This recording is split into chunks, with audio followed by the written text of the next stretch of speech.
3 দিন আগে ঠিক হওয়া বিয়েটা আজ ভেঙে গেল। পাত্রীর নাম সূচনা। বিয়ে ভেঙে যাওয়ার কারণ সূচনার মা তার বড় চাচার সঙ্গে পরকীয়ায় লিপ্ত হয়ে আজ থেকে 20 বছর আগে স্বামী, সন্তান এবং সংসার ত্যাগ করেছেন। ভেঙেছেন দুটো স্বপ্নের সংসার। বাবা মা হারা করেছেন 4টে শিশুকে। বড় চাচার বড় ছেলের বয়স তখন 7, ছোট ছেলের বয়স 4 আর সূচনার বয়স ছিল 2। বড় ভাইয়ের বয়স 5 বছর। এই 4টা শিশুর শৈশবকে অন্ধকারে ঠেলে দিয়েছিল দুজন বিকৃত রুচির মানবী। কে জানতো আজ এত বছর পরও সেই ঘন অন্ধকার দূর হবে না। অন্ধকার রুমে হাঁটুতে মুখ গুজে বসে আছে সূচনা। তার কর্ণে বারবার প্রতিধ্বনিত হচ্ছে পাত্রের মায়ের বলা শেষ কথাগুলো। দেখো মা, লিমনের সঙ্গে তোমার 4 বছরের সম্পর্ক আছে বলে চোখ বন্ধ করে তোমাকে পুত্রবধূ করে নেওয়ার মতো মানুষ আমি না। তোমার পারিবারিক বিষয়ে লিমন আমাকে কিচ্ছু জানায়নি। গতকাল পর্যন্ত আমি অন্ধকারে ছিলাম। বিয়ের মতো একটা বিষয়ে কোনো কিছুই লুকিয়ে রাখা যায় না। এক্ষেত্রে তোমরা ভারী অন্যায় করেছ। জীবিত মানুষকে মৃত বানিয়েছ, কিন্তু সত্য কোনোদিন চাপা থাকে না। আমাদের কানে ঠিক এসেছে তোমার মা দিব্যি বেঁচে আছেন, তোমার চাচার সঙ্গে দিব্যি সুখে সংসার করছেন। এমন বেহায়াপনা যে নারী করতে পারে, সেই নারীর গর্ভজাত সন্তান আমার বাড়ির বউ হবে, এটা আমি স্বপ্নেও কল্পনা করতে পারি না। আমি তো কোনো দোষ করিনি আন্টি, তাহলে আমি কেন শাস্তি পাবো? সার যত ভালোই হোক, চাল কুমড়ার বীজে মিষ্টি কুমড়া ধরবে না মা। দুহাতে কর্ণদা চেপে ধরল সূচনা। সর্বাঙ্গ থরথর করে কাঁপছে তার। দু চোখ বেয়ে নোনা পানির স্রোত নামছে। চারিদিক থেকে যেন বিরতিহীনভাবে প্রতিধ্বনিত হচ্ছে, সার যত ভালোই হোক, চাল কুমড়ার বীজে মিষ্টি কুমড়া ধরবে না মা। আকস্মিক চিৎকার করে উঠল সূচনা। আমি ঘেন্না করি ওই মহিলাকে। ভাইয়া, ভাইয়া তুমি কোথায়? ওই মহিলার জন্য আমার সব শেষ হয়ে গেল ভাইয়া। তুমি কেন আমাকে সেই 2 বছর গলা টিপে মেরে ফেললে না? আমি সহ্য করতে পারছি না, এই প্রত্যাখ্যান মেনে নিতে পারছি না। দরজায় কট করে শব্দ হলো। রুমে প্রবেশ করলো বলিষ্ঠ দেহের অধিকারী একজন পুরুষ। এলোমেলো পায়ে সুইচ বোর্ডের কাছে গিয়ে কাপা কাপা হাতে সুইচ টিপ দিল। ঝকঝকে আলো ফিরে এলো অন্ধকারে আচ্ছন্ন রুমটায়। বড় ভাই রুদ্রকে দেখে সূচনা ঘন ঘন নিঃশ্বাস ফেলল। অসহায় চোখে ক্ষণকাল ভাইকে দেখে হঠাৎ ডুকরে উঠল। দুহাতে মুখ চেপে বাঁধ ভাঙা কান্নায় ভেঙে পড়ল পূর্বের ন্যায়। কালো রঙের কাবলিতে আচ্ছাদিত দেহখানা ধপাত করে মেঝেতে বসে পড়ল। বোনের থেকে কয়েক হাত দূরত্বে বসে মাথা ঝুঁকিয়ে মেঝেতে দৃষ্টি নিবদ্ধ রাখল। ফলশ্রুতিতে তার এলোমেলো উস্কো খুস্কো ঘাড় ছোঁয়া সব চুল সামনের দিকে নেমে দাড়ি গোপ ভর্তি গুরু গম্ভীর মুখটা ঢেকে দিল। বার কয়েক তপ্ত নিঃশ্বাস ত্যাগ করল সে। সূচনার কান্না তখনও থামেনি। কোনো প্রকার সান্ত্বনার বাণী শোনাল না রুদ্র। আদরে হাত বাড়িয়ে কাছে টেনেও নিল না বোনকে। মাথায় হাত রেখে ভরসাও দিল না। দুহাত মুষ্টিবদ্ধ করে দাঁতের দাঁত চেপে শুধু একটি প্রশ্ন করল, লিমনের মতামত কি? সঙ্গে সঙ্গে ক্রন্দনরত কণ্ঠে জবাব দিল, ওর পরিবারে ওর মায়ের সিদ্ধান্তই শেষ কথা। লিমনের হাত পা বাঁধা। রক্তিম চোখে তাকিয়ে অত্যন্ত ক্রুদ্ধ কণ্ঠে রুদ্র বলল, ওই বাঁধন ছাড়িয়ে চাবনা তুলে মরিচ দিয়ে তোর সামনে আনবো। এবার বল, এরপর আর কাঁদবি? কেঁপে উঠল সূচনা। আতঙ্কিত হয়ে কান্না থেমে গেল তার। উস্কো খুস্কো চুলের ফাঁকে ভাইয়ের ক্রুদ্ধ দৃষ্টিজোড়া দেখে অন্তরাত্মা পুনরায় কেঁপে উঠল। সে খুব ভালো করে জানে তার ভাইয়ের বৈশিষ্ট্য সম্পর্কে। ভীষণ রকচটা, ভয়ানক জেদি, তীব্র খ্যাপাটে। এখন যদি সম্মত হয় তাহলে লিমনকে কেউ রক্ষা করতে পারবে না। কিন্তু সে চায় না লিমনকে। যে পরিবার তার করুণ সত্যিটা জেনে তাকে প্রত্যাখ্যান করেছে, সে পরিবারে কোনো মতেই সে যেতে চায় না। সবচেয়ে বড় কথা, যাকে ভালোবেসেই পরিবারে যেতে চেয়েছিল সেই লিমনই এখন অন্য সুরে কথা বলছে। যে সুরে আর যাই থাকুক ভালোবাসা নেই। ভালোবেসে ভালোবাসাহীন সম্পর্কে জড়ানোর মতো ব্যর্থতাই পৃথিবীর বুকে আর একটিও নেই। সারা জীবন সঙ্গীহীন কাটাবে, দরকার নেই তার ঘর বাঁধার। যে মেয়ের জন্মদাত্রী দুটো ঘর ভেঙেছে, সেই মেয়ের সত্যিই ঘর বাঁধার অধিকার নেই। সমাজের লোকেরা তো আঙুল দিয়ে তাই দেখিয়ে দিল। না ভাইয়া, যে ছেলে 4 বছরের সম্পর্ককে গুরুত্ব না দিয়ে পরিবারের পরামর্শকে বেশি গুরুত্ব দিয়েছে, সেই ছেলেকে আমি জীবনসঙ্গী করা আমার পক্ষে সম্ভব নয়। রুদ্র চোখ দুটো জল জল করে উঠল। ওই চোখের ভাষা পড়ে ফেলল সূচনা। মাথা নাড়িয়ে বলল, আমি তোমার বোন। আমার ভালোবাসা ঠুনকো বলে আমার আত্মসম্মান ঠুনকো নয়। স্বস্তির শ্বাস ফেলে রুদ্র বলল, কান্না থামবে কিভাবে? আজ কাঁদতে তাও না ভাইয়া, যে মহিলা আমার বাবার ঘর ভেঙেছে সেই মহিলার জন্য আমার কোনো দিন ঘর সংসার হবে না। এতদিন লোক মুখে শুনেছি, আজ স্বচক্ষে দেখলাম, দুই কানে স্পষ্ট শুনলাম। কাঁদতে না পারলে মরে যাব, কাঁদতে দাও। বাবা ঠিক বলেন, মানুষ মরার চেয়েও স্বপ্ন মরার কান্না বেশি ভয়ঙ্কর। নির্বিকার দৃষ্টিতে তাকিয়ে কথাটা বলে উঠে দাঁড়ালো রুদ্র। দুহাতে সম্মুখে আসা চুলগুলো পিছনে ঠেলে দুটো ফাঁক করে বড় বড় শ্বাস ছাড়ল। কিছু সময় রুম জোরে পাইচারি করে হঠাৎ জড়সড় হয়ে বসে থাকা সূচনার দিকে তীক্ষ্ণ দৃষ্টি নিক্ষেপ করলো আর বলল, তোর ঘর হবে, তোর বর হবে, তোর একটা ভরা সংসার হবে। ওই মহিলার জন্য তোর জীবন আমি নষ্ট হতে দেব না। দু চোখ বন্ধ করে সূচনা বলল, আমার এইসব কিছু চাই না, স্বাদ মিটে গেছে। আমি লিমনের কাছে যাচ্ছি। রুদ্র পেছন ঘুরে পা বাড়াতেই তরাক করে তার পা আঁকড়ে ধরল সূচনা। মিনতির সুরে বলল, তুমি যাবে না, আমি ওকে চাই না, বিশ্বাস করো। তাহলে 1 সপ্তাহের মধ্যে তোর উপযুক্ত পাত্র নিয়ে আসছি। উপযুক্ত ঘর, উপযুক্ত বর দুটো এনে দেবো। উন্মাদের মতো না না করে উঠল সূচনা। খেপা রুদ্র সিদ্ধান্ত জানিয়ে দিল, হয় তুই উপযুক্ত পাত্রকে গ্রহণ করবি, নয়তো আমার বোনকে প্রত্যাখ্যান করার অপরাধে হাড় গোড় ভাঙা লিমনকে দু চোখ ভরে দেখে বুকের জ্বালা মেটাবো আমি। ভয়ে শিউরে উঠল সূচনা। ভয়ার্ত কণ্ঠে উচ্চারণ করল, না না। জেদি কণ্ঠে রুদ্র পুনরায় বলল, আমার বোনের 1 ফোঁটা অশ্রুর মূল্য ওই লিমনকে দিতে হবে। আর যদি তুই সেটা না যাস, তাহলে তোর সুখের জন্য যা কিছু করবো সব মাথা পেতে নিতে হবে। কয়েক পল পিনপত নীরবতা চলার পর রুদ্র বলল, বল কাকে চাই, লিমন নাকি আমার বাছাই করা উপযুক্ত পাত্র? ফুপিয়ে উঠে সূচনা বলল, তুমি যা বলবে সব মেনে নেব, শুধু যার থেকে প্রত্যাখ্যান পেয়েছি তার সঙ্গে যেন আমার এই জীবনে আর দেখা না হয়।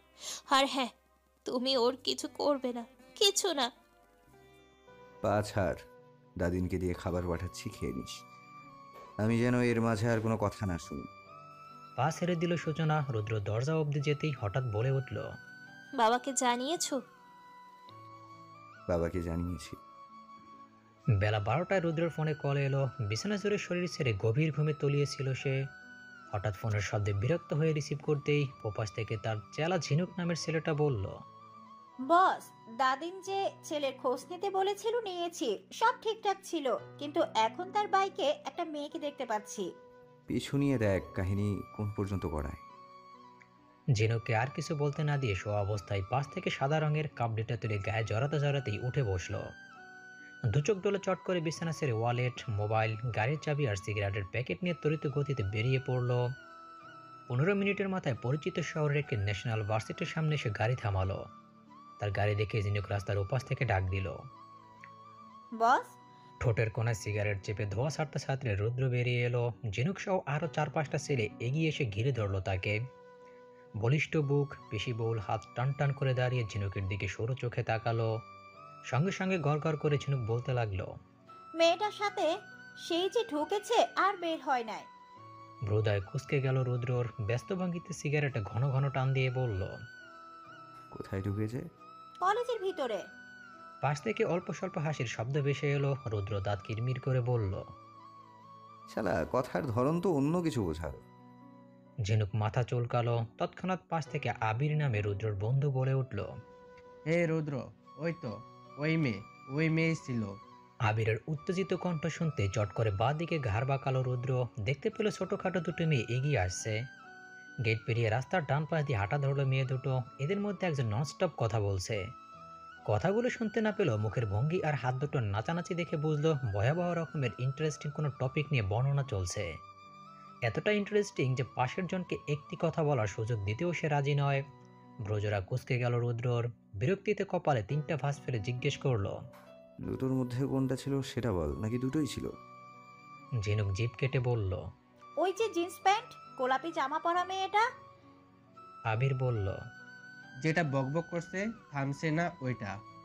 সিগারেটের শেষ দুটো টান দিয়ে সন্তর্পণের শেষ অংশটুকু ফেলে দিল রুদ্র। তর্জনী দিয়ে কপালের মাঝ বরাবর কয়েক পল চুলকে গম্ভীর স্বরে আদেশ করলো, ঝিনুক তুই যা, সরাসরি প্রশ্ন কর মাহেরের সঙ্গে ওর কি সম্পর্ক। রিলেশন থাকলে সেটা কতদিনের, জেনে আয় কুইক।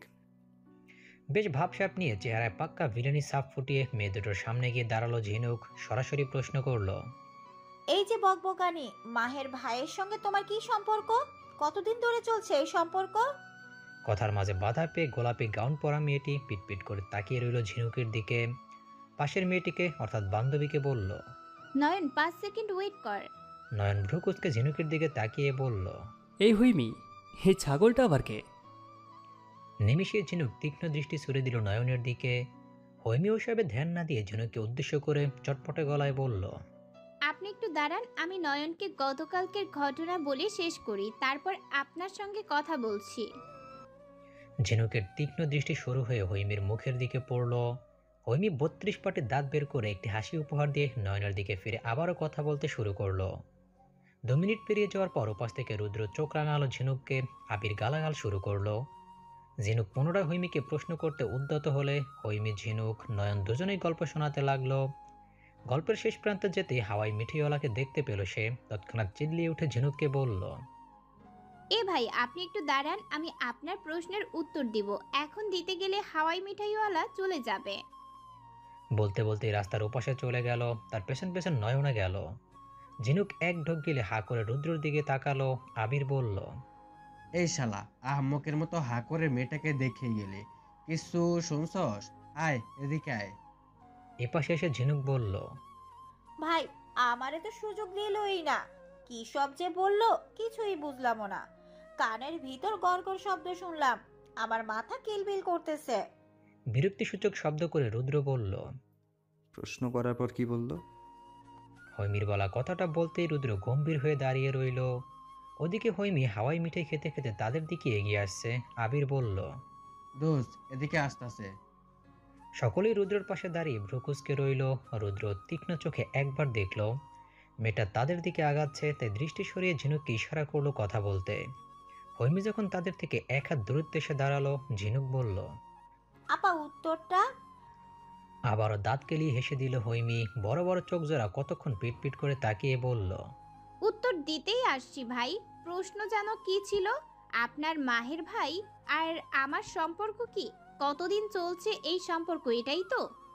কিঞ্চিত মাথা হেলিয়ে এক ভুরু উঁচু করে ঝিনুকের দিকে তাকিয়ে রইল হৈমি।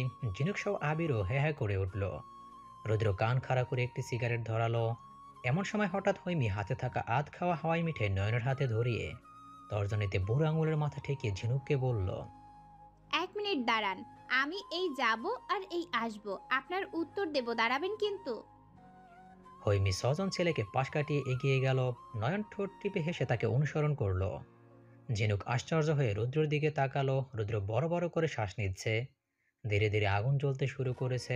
কতক্ষণ পর ফোঁস করে উঠে জ্বালিয়ে পুড়ে ছারখার করে দেবে আন্দাজ করা গেল না। আবির অধৈর্য হয়ে বলল। এটা তো প্রজাপতি রে ভাই, মানে হয় কোনো?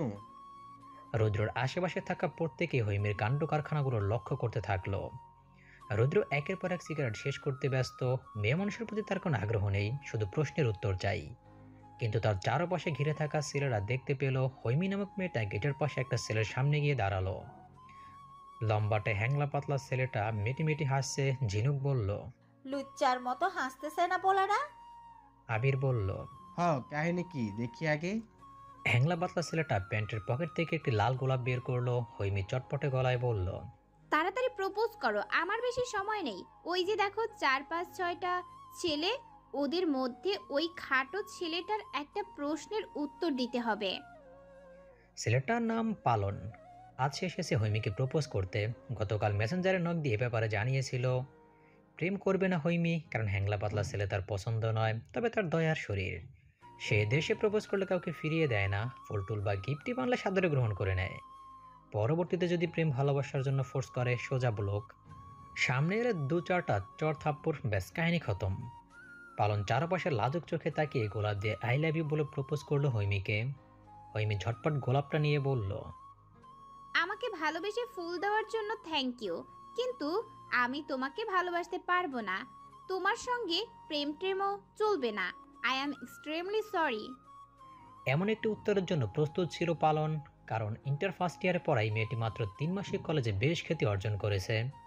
প্রথমত বাংলা বিভাগের নতুন লেকচারার মাহের খানের একমাত্র ছোট বোন সে। দ্বিতীয়ত এই মেয়েটি ভয়াবহ রকমের বিচ্ছু। সর্বক্ষণ তার মাঝে একটা ছটফটে ভাব বিরাজমান। সিনিয়র আপু ভাইয়াদের অনেকেই তাকে ভীষণ ভয় করে চলে, অনেকে আবার খুব ভালোবাসে। সবচেয়ে বড় কথা, সিনিয়র আপুরাই তাকে বেশি স্নেহ করে। এর পিছনে অনেক বড় একটি কারণ তার সুদর্শন লেকচারার ভাইটি। 28 বছর বয়সী অবিবাহিত সুদর্শন লেকচারার পেলে অনার্স পড়ে অবিবাহিত মেয়েরা বেসামাল অনুভূতিতে লুটোপুটি খাবেই।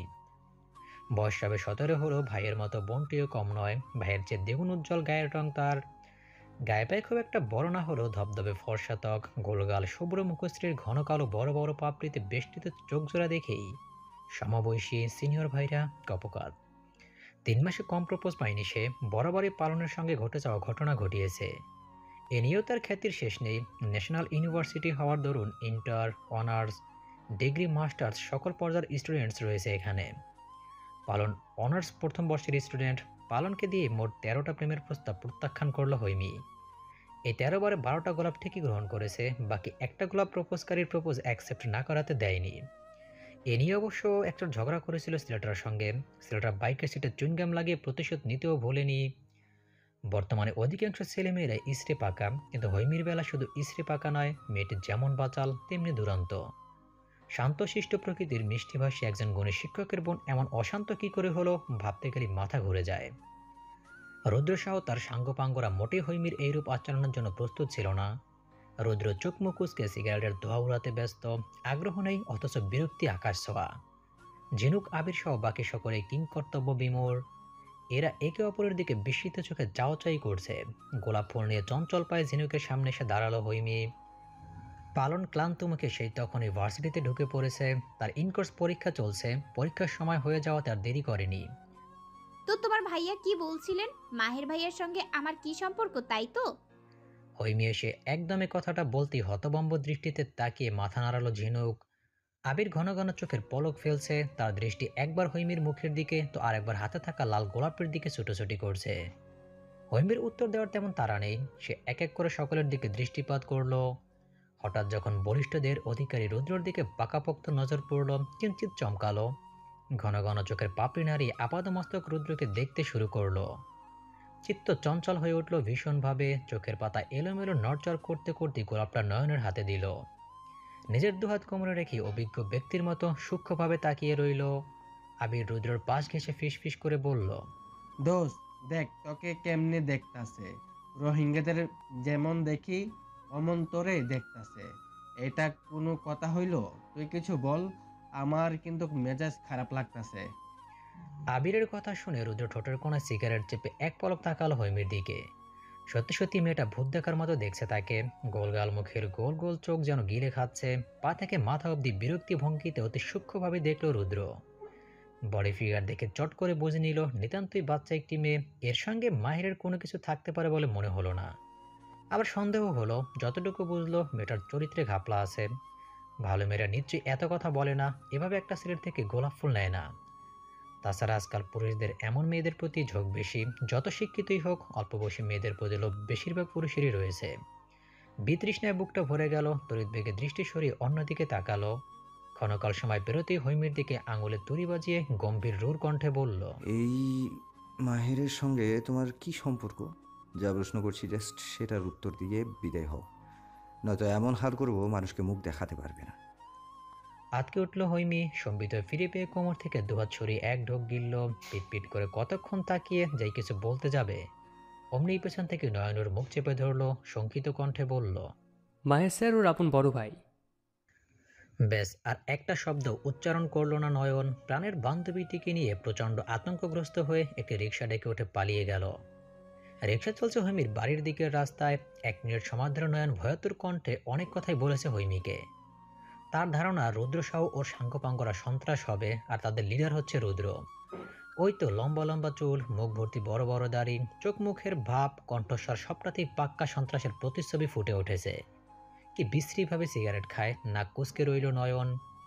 বাড়ির সামনে রিক্সা আসতেই হঠাৎ হৈমি চিৎকার করে উঠল, নয়নকে আকস্মিক জড়িয়ে ধরে বলল, দোস্ত ফাটাফাটি কি?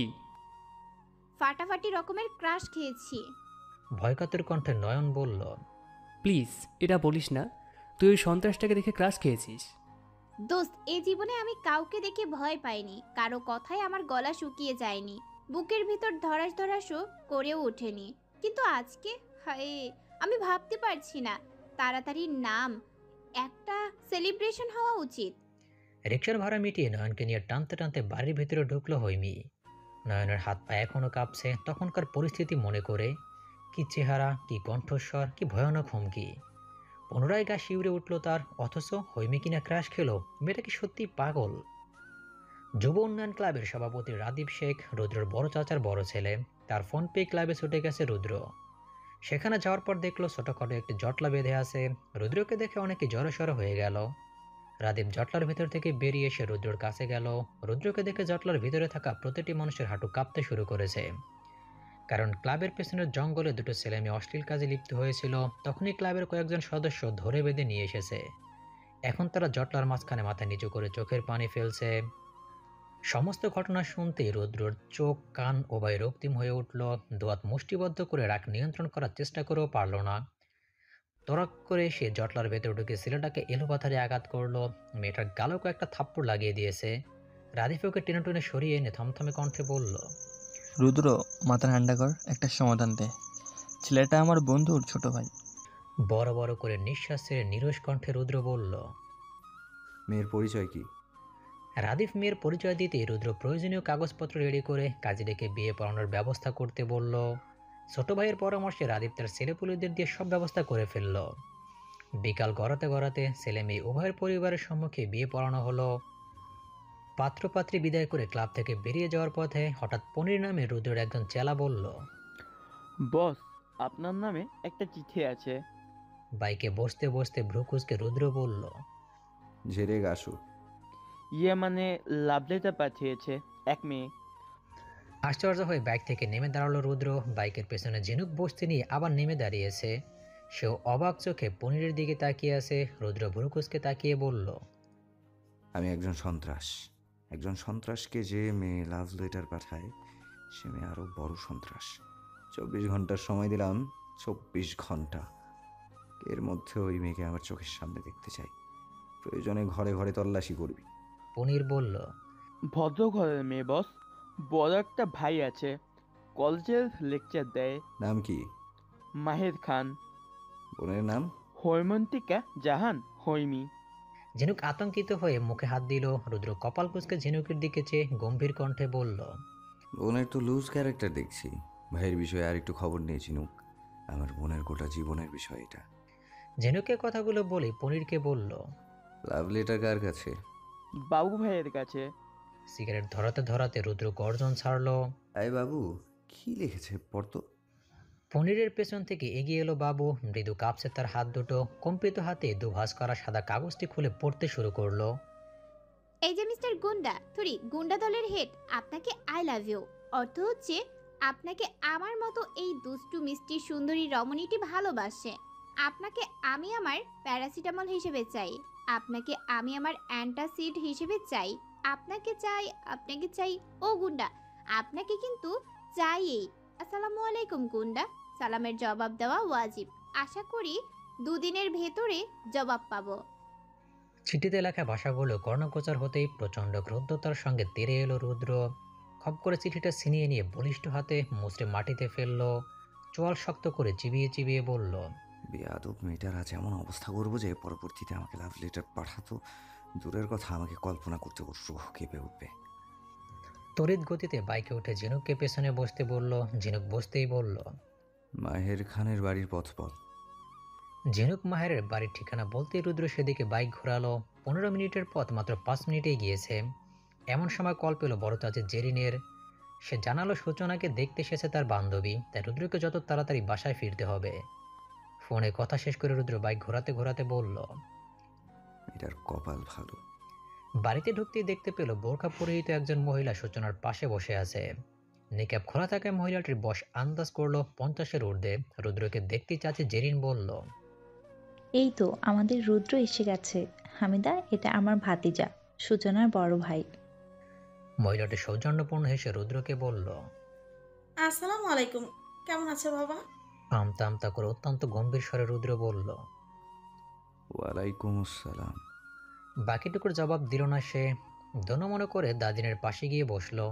হামিদা রাগ করলেন না। জেরিনের বান্ধবী হওয়ার সুবাদে রুদ্র সূচনা সম্পর্কে পুরোপুরি অবগত তিনি। মাহারা ছেলে মেয়ে দুটোর প্রতি মায়ার অন্ত নেই। সে মায়া থেকেই একমাত্র ছেলে মাহেরের জন্য সূচনাকে নির্বাচন করেছেন। ছেলে সম্পর্কে মোটামুটি যতটুকু ধারণা পেয়েছে, সূচনার প্রবাসী বাবা, বড় চাচি, চাচাতো ভাইরা এবং দাদিন, তাতে কারো কোনো আপত্তি নেই। ছেলের মায়ের স্নেহপূর্ণ আচরণ দেখে সূচনার মন অনেকটাই নরম হয়েছে। মা হারা মেয়ে সে। ছোটবেলা থেকে মাকে ছাড়া বড় হয়েছে। মামা গন্ধটা কখনো নাকে আসেনি। বড় চাচি অনেকগুলো বছর অভিমানে বাপের বাড়ি কাটিয়েছেন। এখন পর্যন্ত ছেলের বউয়ের সঙ্গে শ্বশুর ঘর থেকে দূরেই আছেন। বছর খানেক হলো রুদ্র আর সূচনার সঙ্গে কথা বলেন তিনি। বয়স বেড়েছে, বুদ্ধিও খুলেছে। একসময় অতি সরলা ছিল বলেই স্বামী ছোট ভাইয়ের বউয়ের সঙ্গে পরকীয়ায় লিপ্ত হয়ে তাকে ত্যাগ করেছেন। সেদিনের জেরিনের সাথে আজকের জেরিনের মধ্যে রাত দিন তফাৎ। নিজের বাচ্চাদের বুকে টেনে রুদ্র সূচনার থেকে এতদিন মুখ ফিরিয়ে থাকলে এখন তিনি বুঝতে পারছেন এই সন্তান দুটোর কোনো দোষ নেই। মায়ের পাপের অংশীদার তারা কোনোভাবেই নয়। ঠিক যেমন তার ছেলেরা বাবার পাপের অংশীদার নয়, তেমনি রুদ্র সূচনাও। তাই তো সূচনার এমন খারাপ পরিস্থিতিতে পাশে এসে দাঁড়িয়েছেন তিনি। শাশুড়ির সঙ্গে পরামর্শ করে বান্ধবী হামিদার ছেলের সঙ্গে বিয়ের কথা এগিয়েছেন। এ নিয়ে চাচির প্রতি কৃতজ্ঞতার শেষ নেই রুদ্রর। সূচনাও ভাই আর চাচিকে ভরসা করে একজন মায়ের ভালোবাসা পাওয়ার লোভে বিয়েতে মত দিয়ে দিল। কথাবার্তা শেষে সকলেই মিষ্টি মুখ করল। দাদিন জানে মাহেরের বাবা নেই, বছর 4 আগে পরলোক গমন করেছেন। মা বোন নিয়েই তার সংসার, তাই বললেন, হামিদা, তোর মেয়েটাকে নিয়ে আসলি না কেন? শাশুড়ির প্রশ্ন শুনে ঠোঁট টিপে হাসল জেরিন। হামিদাকে কিছু বলতে না দিয়ে সেই বলল, আসলে মা, ওর মেয়েটা বড্ড ছেলে মানুষ, অতিরিক্ত সহজ সরল। হাতে পায়ে বড় হলেও বুদ্ধি তেমন নেই। হই হই রই রই করতেই পছন্দ করে। প্রথম দিন এসেই যদি অমন হই হই শুরু করে, আপনারা ভুল বুঝতে পারেন, তাই নিয়ে আসিনি। লজ্জিত হয়ে হামিদা বলল, আসলে মেয়েটা সহজে সবার সাথে এমনভাবে মিশে যায়, এর জন্য অনেক সময় লজ্জায় পড়তে হয়। বাজালও বলতে পারে, তাই গুরুত্বপূর্ণ বিষয়গুলো ওকে কোথাও নিয়ে যায় না। সব ঠিকঠাক হোক, নিশ্চয়ই আসবে। আপনাদের পাগল করেও ফেলবে একদম। এমন সময় রুদ্র দাদিনের কানের কাছে মুখ এনে বলল, দাদিন, আমার কথা আছে। কি বল, তোর কি আপত্তি আছে? ইতস্ততভাবে রুদ্র বলল, ছেলেকে নিয়ে আমার কোনো সমস্যা নেই, কিন্তু ছেলের বোনকে নিয়ে আমার বিরাট সমস্যা। দাদি চোখ মুখ ছোট করে বলল, সে কি, বিয়ে দেব আমার নাতিকে ওই ছেলের কাছে? আমার নাতিকে দিলে তো আর ওই ছেলের বোন আনবো না, তাহলে তাকে নিয়ে কেন সমস্যা থাকবে? হকচকিয়ে রুদ্র বলল, ছেলের বোনের চরিত্র খারাপ দাদিন।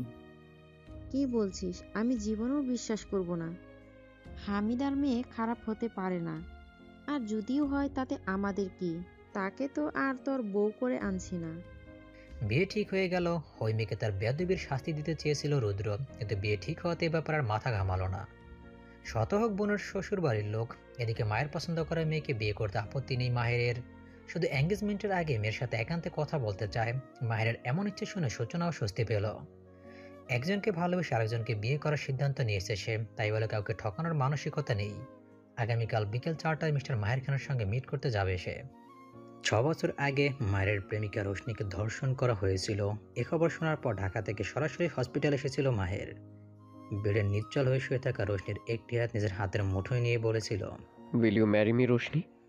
রোশনি উত্তর দেয়নি। তার গাল বেয়ে শুধু দুপোটা জল গড়িয়ে পড়ছিল। মাহের নিঃশব্দে উঠে দাঁড়িয়ে রোশনির মা বোনকে বলেছিল, আগামীকাল আমার অভিভাবক পাঠাবো আন্টি, এঙ্গেজমেন্ট হসপিটালে হবে। কেবিন থেকে বেরোনোর পথে ওর জলপূর্ণ দুটো চোখ স্পষ্টই দেখছিলাম আমরা। পরের দিন সকালে রোশনিকে বাড়িতে নিয়ে যাওয়া হয়। মাহেরকে রোশনির মা জানায় এঙ্গেজমেন্ট তাদের বাড়িতেই হবে। কথা মতো ঠিক দুপুর 3টে মা বোনকে পাঠায় মাহের, কিন্তু এঙ্গেজমেন্ট হয়নি। ফোনের স্ক্রিনে ইংরেজি বার্তায় এ পর্যন্ত দেখেই বুক ধরফর করে উঠল সূচনার। কপাল ঘামছে তার, গলা শুকিয়ে যাচ্ছে। এক ঢোক গিলে দ্রুত টাইপ করলো, হলো না কেন? তাড়াতাড়ি বলুন। মিনিট 5 পর উত্তর এলো, রোশনি সুইসাইড করেছিল। যে ছেলেটা মেসেজ করেছে তার নাম নিলয়, মাহেরের ঘনিষ্ঠ বন্ধু। মাহেরের মা হামিদা বেগম মাহেরের বিষয়ে সমস্তটা জানাতে বলেছেন নিলয়কে। মাহের সূচনার ফেসবুক অ্যাকাউন্টে অ্যাড হয়েছে গতকাল রাতে। নিলয় মাহেরের থেকে সূচনার আইডি নিয়ে সকালবেলা নক দিয়েছে। সূচনা ব্যস্ত থাকায় সারা বেলা কথা হয়ে ওঠেনি। কিছুক্ষণ আগে সীমিত পরিচয়ের পাশাপাশি মাহেরের অতীত জানালো। অতীত নিয়ে কথা বলতে পারে না মাহের। রোশনিকে নিয়ে একটি শব্দ সে উচ্চারণ করতে পারে না। বছর ধরে মাহের কখনো কাঁদতে দেখা যায়নি, রোশনিকে নিয়ে একটি শব্দ উচ্চারণ করতে শোনা যায়নি। ছেলেটা কেমন যেন হয়ে গেছে। উচ্চ মানসিকতার মানুষদের অনুভূতিও উচ্চ মানের হয়। মাহেরের জায়গায় অন্য ছেলে হলে নিশ্চয়ই প্রেমিকার মৃত্যুশোকে পড়াশোনা, পরিবার বলে নেশাগ্রস্ত হয়ে জীবনটা ধ্বংস করে দিত। কিন্তু মাহের তা করেনি। সে প্রেমিকাকে ভুলে গেছে কিনা বোঝা যায় না, তার স্মৃতি আঁকড়ে বেঁচে আছে কিনা তাও স্পষ্ট নয়, তাকে কতটুকু ভালোবেসেছিল সেটা যেমন স্পষ্ট নয়, তার জন্য ঠিক কতটা কষ্টে জর্জরিত সেটাও অজানা। সাদাসিধে মানুষদের অনুভূতি হয় রহস্যে ঘেরা। মাহের সাদাসিধে মানুষ, নিজের অমায়িক আচরণের জন্য সকলের শ্রদ্ধা এবং ভালোবাসার পাত্র হয়ে উঠেছে ঠিকই, তবে ব্যক্তিত্ব কঠিন খোলসে মোড়ানো। তার ব্যক্তিত্বের একাংশ সম্পর্কে সকলেই অবগত। প্রফেশনালি সে একজন লেকচারার। সকলের সঙ্গে সৌজন্যপূর্ণ আচরণ, জ্ঞানে বুদ্ধিতে দায়িত্ববোধে সদা সর্বদা সক্রিয় ভূমিকা পালন করে। বাবাহীন পরিবারে মা বোনের একমাত্র অবলম্বন, বটবৃক্ষ সে। ফোনে দৃষ্টি নিবদ্ধ রেখে বিচলিত ভঙ্গিতে বসে আছে সূচনা। তার কপালে বিন্দু বিন্দু ঘাম জমেছে, নিঃশ্বাসে অস্থিরতা। পাশে ড্রাইভিং সিটে বসে আছে রুদ্র। এক মনে ড্রাইভ করছে সে। হঠাৎ সূচনার দিকে নজর যেতেই রাজ ভারী কণ্ঠে প্রশ্ন করল, এসি চলছে তবুও ঘামছিস, সমস্যা কি? কিঞ্চিত চমকে সূচনা বলল, কিছু না কিছু না। নার্ভাস লাগছে? আমি তোর সঙ্গে থাকবো। চোখ বড় বড় করে রুদ্রের দিকে তাকালো সূচনা। রুদ্র দৃষ্টির সম্মুখে স্থির, মুখে গাম্ভীর্যতা অবিচল। ড্রাইভ করছে বিরতিহীন। এক ঢোক গেলে বার কয়েক চোখের পলক ফেলল সূচনা। কি বলছে তার ভাই, যার সঙ্গে ছোট বোনের বিয়ের কথা চলছে, তার সঙ্গে প্রায় বিয়ের কথাকালীন সে সঙ্গে থাকবে? তার ভাইটা অমিশুক, নিরস, আবেগহীন জানতো, কিন্তু সম্পর্কের বিষয়গুলোতে এত অজ্ঞ তা তো জানতো না। জোরপূর্বক মুখে হাসি আনার চেষ্টা করলো সূচনা, বলল, না না, তোমার থাকতে হবে না। আসলে উনি আমার সঙ্গে একান্তে কিছু কথা বলতে চায়। ভ্রুকুটি করে তাকালো রুদ্র, বলল, তোরা পরিচিত নস, একান্তে কথা আবার কি? আমি আশেপাশেই থাকবো। ঢোক গিলল সূচনা, বলল, উনি হয়তো ওনার ব্যক্তিগত বিষয় সম্পর্কে আমাকে কিছু জানাতে চায়। তুমি পাশে থাকলে আনইজি ফিল করতে পারে। কুচকানো ভ্রুজোর আর সোজা হলো না রুদ্রর। লম্বা করে শ্বাস টানলো শুধু। ঠোঁট টিপে হাসলো সূচনা। সে হাসি রুদ্র থেকে আড়াল করার জন্য জানলার দিকে মুখ ঘোরালো। গাড়ি থামলো লেকের পাশের রাস্তাটায়। লেকের ধারে সারি সারি কফি শপ এবং ফুচকার দোকান। এখানেই পরিচিত কফি শপ রয়েছে সূচনার, তার বান্ধবীর ভাইয়ের কফি শপ এটা। মাঝে মাঝে বান্ধবী নিয়ে বিকেলবেলা ঘুরতে আসে, এই কফি শপেই বসে। গাড়ি থেকে ভাই বোন নেমে দাঁড়াতেই ঝিনুক, পনির সহ আর অনেকেই এগিয়ে এলো। ঝিনুকের মুখে হাসি যেন উতলে পড়ছে। পান খাওয়া লাল টকটকে ঠোঁটের ফাঁকে আদা সাদা দাঁতগুলো দেখে গা জ্বলে উঠল সূচনার। ক্রোধনে ফুঁসতে ফুঁসতে ভাইয়ের দিকে তাকালো। ঝিনুকরা ততক্ষণে তাদের সামনে এসে দাঁড়িয়েছে। রুদ্র সূচনার ক্রোধের মাত্রা টের পেল। ঝিনুককে কঠিন একটি ধমক দিয়ে বলল, সামনে এসে দাঁত কেলাতে বলেছি, দূরে যা। ঝিনুকের মুখের হাসি নিমিষেই মিলিয়ে গেল। সূচনার দিকে এক পলক তাকিয়ে পনিরের ঘাড়ে থাবা মেরে বলল, তোরে বললাম সূচনা আপা রাগ করবো আমাদের দেখলে, শালা তবুও আমাদের জোর করলি। পনির বোকার মতো মাথা নাড়াতে নাড়াতে বলল, ও আফা, আমি বলছিলাম এইখানে আসতে। আপনি ভালো আছেন আফা? এরা কি পরিমাণ ঢপ মারতে পারে খুব ভালো করে জানে সূচনা। তাই অগ্নি দৃষ্টি সরে তাকালো পনিরের দিকে। সে দৃষ্টিতে এক নজর তাকিয়েই ঝিনুক, পনির সহ আরো তিনজন ক্ষিপ্ত গতিতে পালিয়ে গেল। স্বস্তির নিঃশ্বাস ছাড়ল সূচনা। পাশে লোকে তার ভাইকে গুন্ডা মাস্তান বলে, সন্ত্রাস হিসাবে খ্যাতি কম নেই। এসব এখন আর লজ্জা লাগে না, অভ্যস্ত হয়ে গেছে। তার হবু বর এবং হবু বরের পরিবারের সবে অবগত, তাই বলে ভাইয়ের সাঙ্গপাঙ্গ নিয়ে হবু বরের সঙ্গে মিট করতে আসা সমীচীন নয়। এরা এসেছে দেখলে বা জানলে মাহের খানও নিশ্চয়ই বিরক্ত হবে। সে নম্রভদ্র স্বভাবের মানুষ, একজন সম্মানিত ব্যক্তি। শহরে তার মোটামুটি সম্মানীয় একটা পরিচয় আছে, কলেজের লেকচারার। এমন একজন মানুষ শুধু এক চরিত্রহীন নারীর সন্তান নয়, এক সন্ত্রাসের বোনকে বিয়ে করতে রাজি হয়েছে, এই তো মাথা সমান। এতটুকুতেই মাথা তুলে কথা বলার জো নেই, সেখানে আবার চেলাপেলার উপস্থিত থাকা নিন্দনীয়ই বটে। সূচনার বলা নামের কফি শপের সামনে দাঁড়িয়েছিল মাহের। হঠাৎ দুটো ছেলে মেয়েকে তার দিকে এগিয়ে আসতে দেখল। মেয়েটা পরনে পার্পল কালার কারুকার্য শোভিত থ্রি পিস, মাথায় পার্পল কালার ওড়না দিয়ে ঘুমটা টানা। পেছনের লম্বা বিনুনির শেষ অংশে হাঁটার তালে তালে কোমরের পাশ দিয়ে সম্মুখে উঁকি দিচ্ছে ক্ষণে ক্ষণে। লম্বাটে ফর্সা মেয়েটার মায়াবী মুখটা দেখতে চিনে ফেলল মাহের। হ্যাঁ, এটাই তার হবু বউ, মায়ের পছন্দের পাত্রী। মনে মনে তিনবার মাশাল্লাহ পড়ল সে। ততক্ষণে রুদ্র সূচনা তার সামনে এসে দাঁড়িয়েছে। সূচনা সালাম দিতেই অমায়িক একটি হাসি উপহার দিয়ে সালাম ফেরালো মাহির। রুদ্রর দিকে হাত বাড়িয়ে দিল হ্যান্ডশেক করার জন্য। স্বভাবতেই গম্ভীর মুখে হাত বাড়ালো রুদ্র। প্রথম পরিচিতি শেষে মাহের দুজনকে কফি শপে ঢুকতে বলল। বয়সের দিকে রুদ্র সূচনা উভয়ই তার ছোট, তাই নাম ধরেই ডাকলো। সূচনা ধীর পায়ে কফি শপের দিকে এগোলো। রুদ্র রাশভারী কণ্ঠে বলল, আপনারা কথা বলুন, আমার কিছু কাজ আছে এদিকে। মায়েরকে কথাটা বলে সূচনার দিকে তাকালো, বলল, আমি এদিকটাতেই আছি, ফোন করিস। সূচনা ঘাড় কাত করলো। রুদ্র গম্ভীর চিত্তে মাহেরকে বলল, আসি। মাহের মৃদু হেসে জবাব দিল, জি, নাইস টু মিট ইউ। বাঁকানো হাসি এসে বিদায় নিল রুদ্র। কফি শপের ভেতরে গিয়ে বসলো মাহের সূচনা।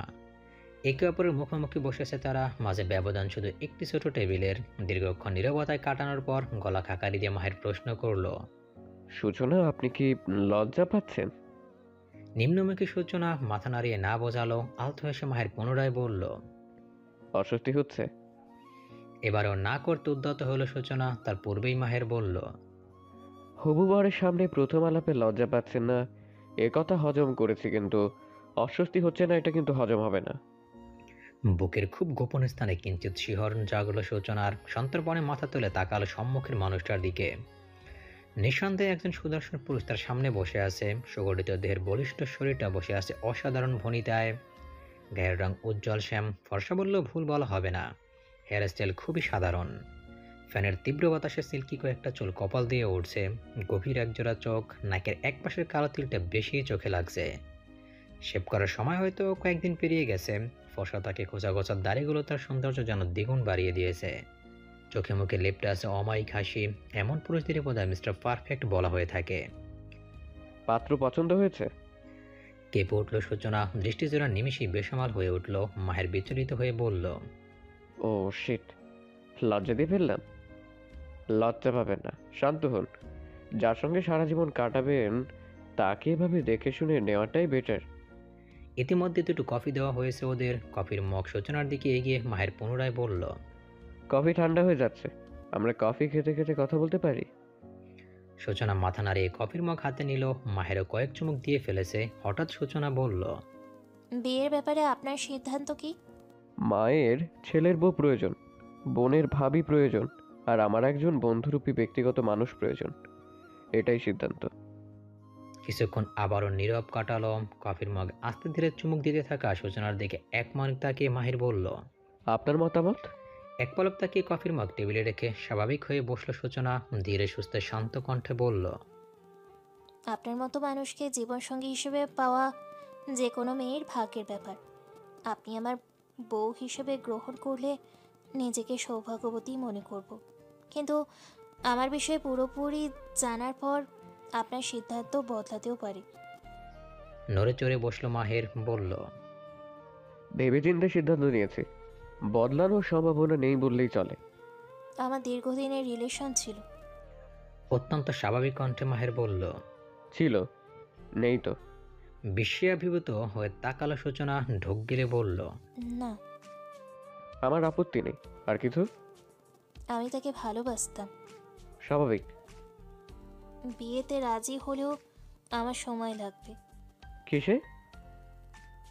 আপনাকে স্বামী স্থান দিতে। বন্ধুর জায়গাটা দিলেই হবে। চাপার নিঃশ্বাস ছাড়ল সূচনা, বলল, আমাকে নিয়ে আপনার কোনো সমস্যা নেই? সমস্যা থাকবে কেন? আপনার চোখ তো টেরা নয়, নাকও বোচা নয়। আপনার আমাকে নিয়ে সমস্যা আছে কিনা বলুন। বুড়ো বর পেতে আপত্তি নেই তো? আশ্চর্য হয়ে সূচনা বলল, কে বুড়ো? আপনি? গুনে গুনে 6 বছরের বড়, 28 বছর বয়সী বুড়ো। মৃদু মৃদু হাসতে লাগলো মাহের। সূচনা আহত সুরে বলল, আপনার বয়সে অনেকে 14-15 বছরের মেয়েকে বিয়ে করে, আমার তো 22 চলছে। তাহলে পারফেক্ট ম্যাচ কি বলেন? সূচনা পুনরায় মাথা নিচু করলো, বলল, একটা প্রশ্ন করি, রাগ করবেন না তো? ও ম্যাডাম, প্রথম পরিচয়ে রাগ দেখালে আপনি তো পালিয়ে যাবেন। নির্দ্বিধায় প্রশ্ন করুন। কখনো পারবেন রশির জায়গাটা আমাকে দিতে? নিমিষে স্তব্ধ হয়ে গেল মাহের। সে জানতো নীল সূচনাকে সবটা জানিয়েছে, যা নিজ মুখে জানানোর সাধ্য তার নেই। তারপরও বুকের ভিতর ভীষণ রকম মুচড়ে উঠল। সত্যিই কি পারবে রোশনির জায়গা সূচনাকে দিতে? সূচনা তাকিয়ে আছে মাহেরের দিকে। সত্যি বলতে নিলয়ের মেসেজ পাওয়ার পর থেকেই মাহের প্রতি অনেক বেশি আগ্রহী হয়েছে সূচনা। যে পুরুষ ধর্ষিতা হওয়া নিজের ভালোবাসার মানুষকে বিয়ে করার সিদ্ধান্ত নেওয়ার ক্ষমতা রাখে, ওই পুরুষের মানসিকতা নিয়ে বিন্দু পরিমাণ সন্দেহ রাখা উচিত নয়। সূচনাও রাখেনি। বিয়েতে দ্বিধাহীন হয়েছে মাহের সত্যিটা জানার পরেই। সূচনা উৎসুক নয়নে তাকিয়ে আছে। দীর্ঘ সময় পর মাহের বলল, আমি কখনো আপনাকে রোশনির জায়গা দিতে পারবো না, কারণ রোশনি আমার ভালোবাসার মানুষ। সূচনা, আপনি সত্যি ভাগ্যবতী, কারণ রোশনি যে জায়গাটা পায়নি সেই জায়গাটা আপনি পাবেন, কারণ আপনি আমার অর্ধাঙ্গিনী হবেন। শুধু প্রেমিকা হওয়াটাকে তো প্রাপ্তি বলে না। ওর জায়গাটা না হয় আপনি নাই নিলেন, আপনার স্থান আমার এখানে থাকবে। বুকের বাঁ পাশ দেখিয়ে বলল মাহের। ভাষাহীন হয়ে পড়ল সূচনা। অদ্ভুতভাবে তার দৃষ্টি ঝাপসা হয়ে উঠল। বিড়বিড় করে শুধু একটা কথাই বলল, আপনি অনন্য মাহের, আপনি অনন্য। পরের দিন ভোর 6টায় সূচনার ফোনে কল এলো। রিসিভ করতে ওপাশ থেকে মাহের বলল, শুভ সকাল ম্যাডাম, বিরক্ত হলেন? ধরফরিয়ে উঠে বসলো সূচনা। স্ক্রিনে ভালোভাবে নাম্বারটা দেখে জড়ানো কণ্ঠে উত্তর দিল, না না, বিরক্ত হইনি, বলুন, আপনি বলুন। পাশে পানি থাকলে পানি খেয়ে নিন, তারপর বলছি। গলা শুকিয়ে কাট কাট অবস্থা। সত্যি ভীষণ পিপাসা পেয়েছে। তার দেরি না করে ফোন রেখে সত্যি সত্যি ওয়াটার বোতল থেকে পানি খেয়ে স্বাভাবিক হলো সূচনা। তারপর বিছানায় এসে ধীরে সুস্থে ফোন কানে ধরে বলল, জি বলুন। আমার বোন হৈমি আপনাকে দেখার জন্য অস্থির হয়ে পড়েছে। বায়না ধরেছে আজ কলেজ শেষ করে আপনার ওখানে যাবে। মৃদু তাই? হেসে সূচনা বলল, আসো না, আজ আমি বাসায় থাকবো, ভার্সিটি নেই। আচ্ছা, আমি দিয়ে আসবো। হবু ননদ সম্পর্কে জানেন তো? জি, অল্প স্বল্প। মুচকি হেসে মাহের বলল, পুরোটা জেনে যাবেন আজ। খুব বেশি বিরক্ত করলে আমায় ফোন করবেন। একদম না, আমি মানিয়ে নেব। হেই সেরেছে, মানিয়ে নে। আর আপনি কি বুঝেন? বাচ্চা একটা মেয়ে ওসবে জড়াবেন না। বিয়ের সময় মেয়েদের মানিয়ে নেওয়ার ব্যাপারে বেশ জ্ঞান দেওয়া হয়, অথচ মানিয়ে নেওয়া উচিত আমাদের, অর্থাৎ ছেলে সহ ছেলের পরিবারদের। আপনি একা মানুষ, সবার সাথে কি করে মানিয়ে নেবেন? আমি বোনকে বুঝিয়ে পাঠাবো যেন বিরক্ত না করে, চিন্তা করবেন না। গেটের সামনে দাঁড়িয়ে আছে মাহের, হৈমি। সূচনাদের ডুপ্লেক্স বাড়িটা বিস্ময় চোখে তাকিয়ে দেখছে হৈমি। হঠাৎ মৃদু চিৎকার করে বলল, ভাইয়া তোমার শ্বশুর তো হেব্বি বড় লোক। মাহের চোখ রাঙিয়ে বলল, ভাষা ঠিক করো। জিভ কেটে হৈমি বলল, সরি, তোমার শ্বশুর তো ভীষণ বড় লোক। কত বড় বাড়ি! বলেই কাছে এসে ফিসফিস করে বলল, আচ্ছা ভাইয়া, ভাবির কোনো ভাইটাই নেই? চুপ হইবি, সূচনা আসছে, কন্ট্রোল করো নিজেকে, নয়তো কানে ধরে বাড়ি নিয়ে যাব। হৈমি দমে গেল। বিড়বিড় করেই বলল, বয়েই গেছে ভাবির ভাইদের সঙ্গে লাইন মারতে। মরেছি গুন্ডা দেখে বিআইটিআই এর ভাত আছে নাকি? সূচনা এসে গেটের তালা খুলতেই হৈমি হই হই করে উঠল। দৌড়ে এসে সূচনাকে জড়িয়ে ধরল। সূচনা ভয় পেয়ে দু কদম পিছিয়ে গিয়েছিল, কিন্তু হৈমি তাকে জাপটে ধরে পড়ে যায়নি। হৈমি খুশিতে আত্মহারা হয়ে বলল, উফ ভাবি, তুমি কি সুন্দরী গো! তোমার ননদিনীও কিন্তু কম সুন্দরী না। আগে আমাকে দেখো তো, দেখে বলো তো পছন্দ হয়েছে কিনা। মাহের দ্রুত এসে হৈমিকে ধমক দিল। সূচনা বলল, ইস, ধমকাচ্ছেন কেন? আমার তো ভালোই লাগছে। ভেতরে আসুন হৈমি, ভেতরে গিয়ে কথা বলি আমরা। এমন সময় একটি গাড়ি এসে থামলো গেটের সামনে। মূর্তির ডোর খুলে বেরিয়ে এলো রুদ্র। সঙ্গে সঙ্গে আতকে উঠল হৈমি। সূচনার এক বাহু জড়িয়ে ধরে বলল, সর্বনাশ!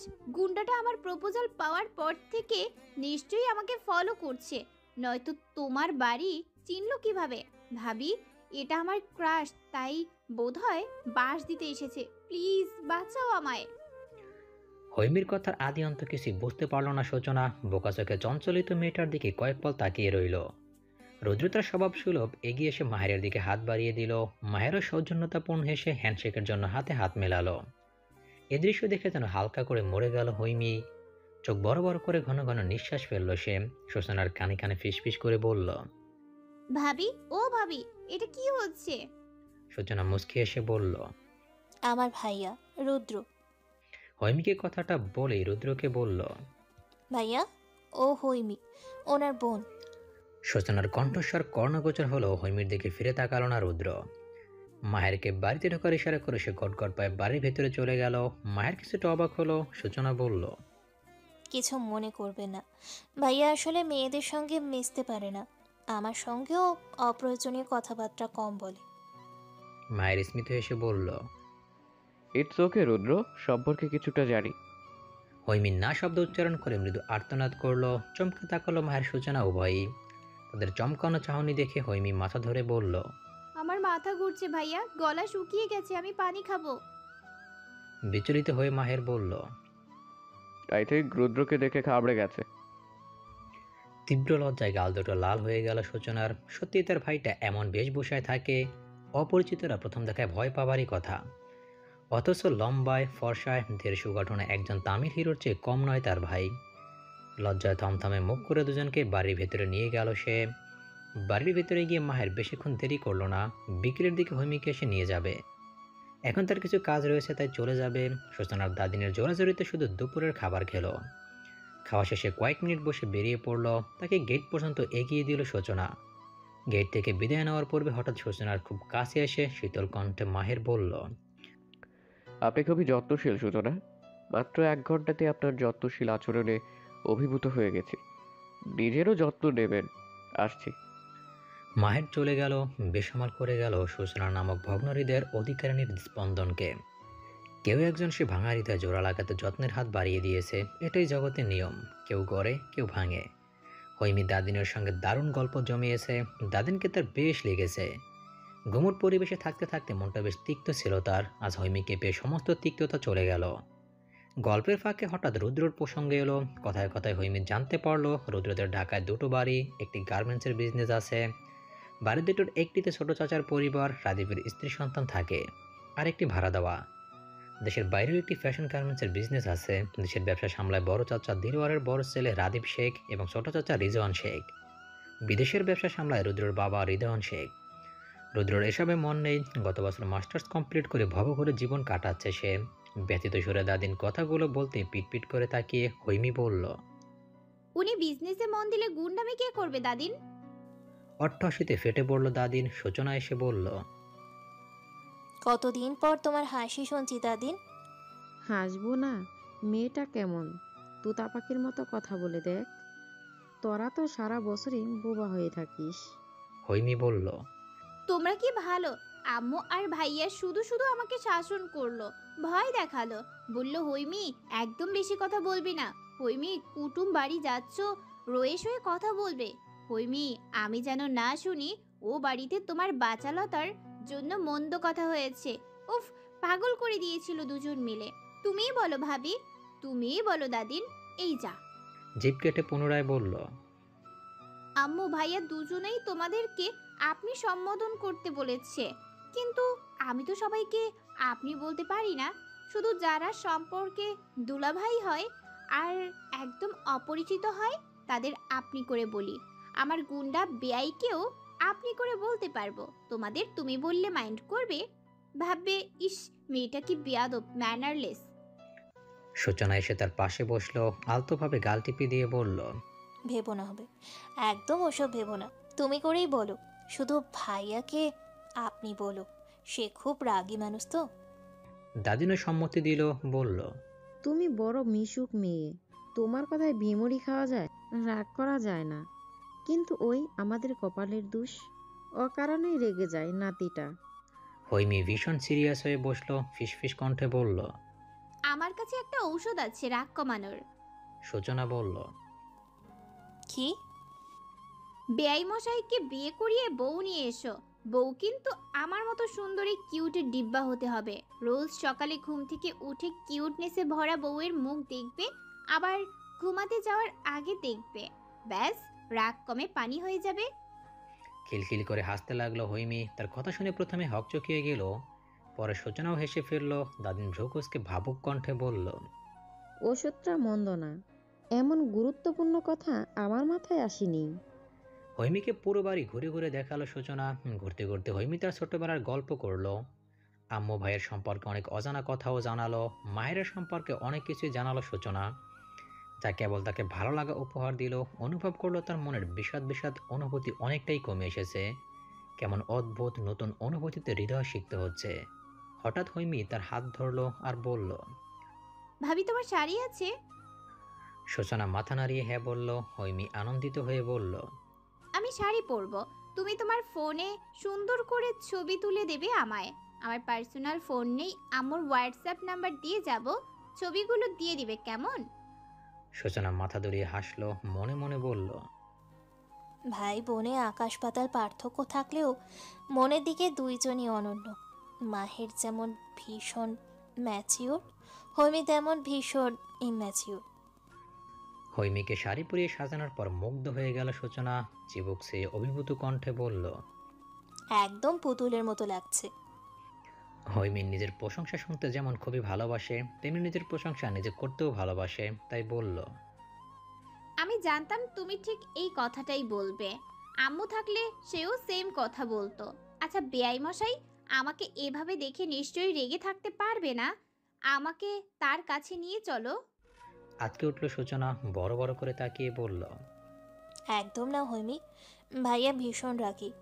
আমার আরও ছোট ছোট ভাই আছে, কাজিন ব্রাদার, ওদের সঙ্গে আলাপ করিয়ে দেব। তোমার যত মজা ওদের সঙ্গে করো, কিন্তু ভাইয়া না। ঠোঁট ফুলিয়ে বসে রইল হৈমি, বিড়বিড় করে বলল, আমার তো গুন্ডাটাকেই চাই। সূচনা মোবাইল এনে হৈমির গুটি কয়েক ছবি তুলল। মাঝপথে মায়ের কল করে ছবি তোলায় বাধা পড়ল। হৈমি শাড়ি পরেছে শুনতেই রেগে গেল মাহের, তাকে শান্ত করলো সূচনা। আকাশে মেঘ গুড়গুড় করছে, দুপুরের কড়া রোদ সময়ের তালে তালে মিলিয়ে গেছে। হিমশীতল হাওয়া বইছে চারিদিকে, এই বৃষ্টি নামলো বলে। ফোনে ব্যস্ত সূচনাকে রেখে বেরিয়ে গেল হৈমি। বৃষ্টি নামবে, তাকে ভিজতে হবে। নতুন বাড়ি, নতুন শাড়ি, নতুন ছাদ, রোমান্টিক ওয়েদার পুরো জমে যাবে। শাড়ি জড়ানো, বৃষ্টি মাখানো বিকেল উপভোগ করতে হবে। তার একটি স্বভাব হচ্ছে যখন যা ইচ্ছা হবে তাই করবে। মাঝরাতে ঘুরতে ইচ্ছে করলে ছাদে চলে যাবে। কিছুক্ষণ আপন মনে ঘোরাঘুরির পর মনে হবে ছাদের পাশের আম গাছটায় ভোস্টর জাতীয় কিছু একটা আছে। মনে হওয়া মাত্রই দৌড়ে নিচে নামবে। সিঁড়ি বেয়ে নামতে গিয়ে কখন হোসেট খেয়ে পড়ে যাবে। কান্নাকাটি করে আম্মু ভাইয়ের ঘুম ভাঙিয়ে বকা খাবে বিরতিহীন। বর্ধপুরে সাইকেল নিয়ে শহরে বের হতে ইচ্ছে করবে। রোদে পড়ে শহর ঘুরে লাল টকটক হয়ে বাড়ি ফিরবে। সন্ধ্যা নামতে জ্বর ঠান্ডা একাকার অবস্থা। রাত বেরিতে হুটহাট আইসক্রিম খেতে মন চাবে, বাড়িতে থাকলেও খাবে না। লুকিয়ে চুরিয়ে বের হবে, দোকান খোলা থাকুক বা না থাকুক সে আইসক্রিম খাবেই। প্রয়োজনে দোকানের বাড়ি গিয়ে হামলা করবে। দোকানি মনে মনে তাকে গালমন্দ করবে। আইসক্রিম নিয়ে ফেরার পথে সে বলবে, মামা, আপনি যে আমাকে মনে মনে গালি দিয়েছেন, এতে আমি একটুও মাইন্ড করিনি। মামা হতভম্ব হয়ে তাকাবে। সে খিলখিল করে হাসতে হাসতে সাইকেলে টান দেবে। এরকম আরো অসংখ্য ইচ্ছা হুটহাট মনে জাগে। সকল ইচ্ছা পূরণ করে সে। তার জীবনে একমাত্র শখ নিজের ইচ্ছেগুলোকে পূর্ণতা দেওয়া। এমন স্বভাব লোকের কাছে বদ অভ্যাস হলেও তার কাছে উত্তম অভ্যাস বলেই মনে হয়। তার ভাষ্যমতে প্রত্যেকটা মানুষেরই নিজের ইচ্ছেকে প্রাধান্য দেওয়া উচিত, লোকের কথাকে নয়। লোক না হয় দুটো মন্দ কথা বলবে, তাতে তো আর তার গায়ে ফোসকা পড়বে না। এই মুহূর্তে তার ইচ্ছে হয়েছে বৃষ্টিতে ভিজতে, ভিজতে ভিজতে রোমান্টিক মোড়ে চলে যেতে, দুহাত মেরে সাবধানে পা ফেলে পুরো ছাদ জুড়ে ঘুরে বেড়াতে। বাড়ির মতো নিচু ছাদটাও অনেক বড়। ছাদে পা রাখতেই ধীরে ধীরে বৃষ্টিতে প্রাণবন্ত মনটা খুশিতে আত্মহারা হয়ে গেল। ছুটে গিয়ে আকাশের দিকে তাকিয়ে আবার চোখ বন্ধ করে ঘুরতে শুরু করলো। দুহাত দুদিকে মেলে দেওয়াতে শাড়ির লম্বা আঁচলখানা মেঝেতে লুটোপুটি খেল। ধীরে ধীরে বৃষ্টি কয়েক মুহূর্ত পরে ঝুমঝুম বৃষ্টিতে পরিণত হলো। হৈমি এবার ঘুরতে ঘুরতে চিৎকার করতে লাগলো আর বলতে লাগলো, আই বৃষ্টি ঝেপে ধান দেব মেপে। বাকিটুকু বলার পূর্বে আঁচলে পাটকে ধপাস করে মেঝেতে পড়ে গেল। কোমরে লাগলো খুব। এমন সময় চোখ গেল ডান পাশের কোণার দিকে। শটান হয়ে পিছমুখী হয়ে দাঁড়িয়ে আছে রুদ্র, ঠিক যেন সুঠামদের রোবট একটা। কষ্টে ভারাক্রান্ত মনে হৈমি সেদিকে তাকিয়ে উচ্চস্বরে গাইতে লাগলো, আই বৃষ্টি ঝেপে ধান দেব মেপে, ধানের ভিতর পোকা, রুদ্র বেয়াই বোকা। ভ্রুকুচকে গম্ভীর চেহারায় পেছনে তাকালো রুদ্র। ঝুম বৃষ্টিতে ভিজে একাকার শরীর তার, চুলদারি সবটাই পানির ছোঁয়ায় নুইয়ে রয়েছে। সিগারেটে পোড়া গোলাপি ঠোঁটজোড়া বৃষ্টির ছোঁয়ায় ভীষণ স্নিগ্ধ লাগছে। সেদিকে তাকিয়ে হৈমি বলল, বোকা না হলে কি আর অমন সুন্দর ঠোঁট দুটো জঙ্গলের ভেতরে লুকিয়ে রাখে কেউ? কান দুটো গরম হয়ে গেল রুদ্রর। বিশ্রী ভঙ্গিতে বাম দিকে থুতে ফেলে এমনভাবে হৈমির দিকে এগোলো যেন দু পায়ে নয় 4 পায়ে হেঁটে এলো সে। হৈমির বুকের ভেতর হৃৎপিণ্ডটা তড়ক করে লাফিয়ে উঠল। তাকে ওঠার সময়টুকু দিল না রুদ্র। নিমেষে তেড়ে এসে তার এক কাজ চেপে ধরে চিৎকার করে উঠল, অসভ্য বেয়াদব বাজে মেয়ে। শক্তপোক্ত হাত চেপে ধরায় ব্যথায় কুকি উঠল হৈমি। সঙ্গে সঙ্গে রুদ্র তাকে ছেড়ে পেছন ফিরে বড় বড় করে শ্বাস ছাড়ল। ঠান্ডা আবহাওয়াতে রিল্যাক্স হতে ছাদে এসেছিল। অসভ্য মেয়েটা সে বিরক্ত করে মাথা খুব গরম হয়ে গেছে। হৈমি শাড়ি জড়িয়ে ধরে উঠে দাঁড়ালো। রুদ্র ধীর পায়ে আবারও রেলিংয়ের কাছে গেল। বার কয়েক ঢোক গিলে নিজেকে স্বাভাবিক করে নিল হৈমি। মনে তীব্র সাহস জগিয়ে রুদ্রর পাশে গিয়ে দাঁড়ালো, বলল, এই যে শুনুন, আপনি নিজেকে কি মনে করেন? আমি অশুভ বেয়াদব বাজে মেয়ে? তাহলে আপনি কি? দেখুন, নেহাতি আমি একটা ভদ্র মেয়ে, তাই মাইন্ড করলাম না। অন্য কেউ হলে আপনাকে এক্ষুনি ধাক্কা দিয়ে ছাদ থেকে ফেলে ভবলিঙ্গা সাঙ্গ করিয়ে দিত। রুদ্রর ভাবলীলা সাঙ্গ হওয়ার বদলে আকস্মাৎ হৈমির ভাবলীলা সাঙ্গ হয়ে গেল। আকস্মাৎ গালে ঠাস করে একটা থাপ্পড় দিয়ে ক্ষান্ত হলো না রুদ্র। এক হাতে ছো মেরে মেয়েটাকে টেনে ছাদের নিচে ফেলে দিতে উদ্যত হলো। ভয়ে চোখ মুখ অন্ধকার করে চিৎকার দিল হৈমি। দুহাতে রুদ্রর একটি হাত খামচে ধরে হাউমাউ করে কেঁদে দিল। ভয়ে পা ছড়াছড়ি করতে করতে বারবার বলল, আম্মু, ভাইয়া। এতে রুদ্রের কোনো ভাবান্তর হলো না। সে আরামসে দাঁড়িয়ে রইল রেলিংয়ের এক পাশে, এক হাত সন্তর্পণে পকেটে গুজিয়ে দিয়ে, আরেক হাত রেলিংয়ের ওপাশে হৈমির জীবন রক্ষা করতে ব্যস্ত। বৃষ্টি না পড়লে একটা সিগারেট ধরালে পরিস্থিতিটা সুন্দরভাবে উপভোগ করা যেত।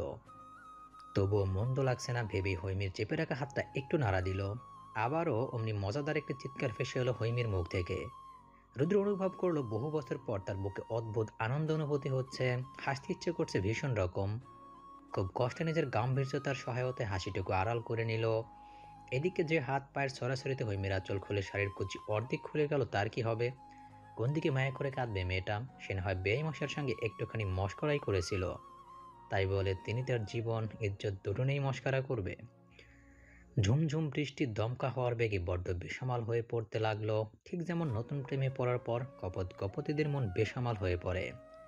হৈমি ঝুলছে ঝুলছে তার হাত খোলা শাড়িটাও। চারিদিক থেকে শীতলের স্পর্শে ঝাপটা সে শুয়ে দিচ্ছে ওকে। শরীর হিম হয়ে মরা মানুষদের মতো অবস্থা। ঠোঁট জোড়া ভীষণ রকম কাঁপছে। কাঁপতে কাঁপতে রুদ্রের হাতে মাথা ঠেকালো হৈমি। ঠোঁট নাড়িয়ে ব্যর্থ কণ্ঠে বলল, আমার শাড়ি খুলে যাচ্ছে, আমার খুব শীত লাগছে। আজ আমার জীবন সম্মান দুটোরই আপনার হাতে। হৈমির নাস্তানাবোধ কণ্ঠ কর্ণপথ হতে বিস্মিত চোখে তাকালো রুদ্র। এমন একটি দৃশ্য দেখলো যে আকস্মাৎ তার বলিষ্ঠদের সর্বশক্তি নিঃশেষ হয়ে শ্বাসরোধ হয়ে আসলো।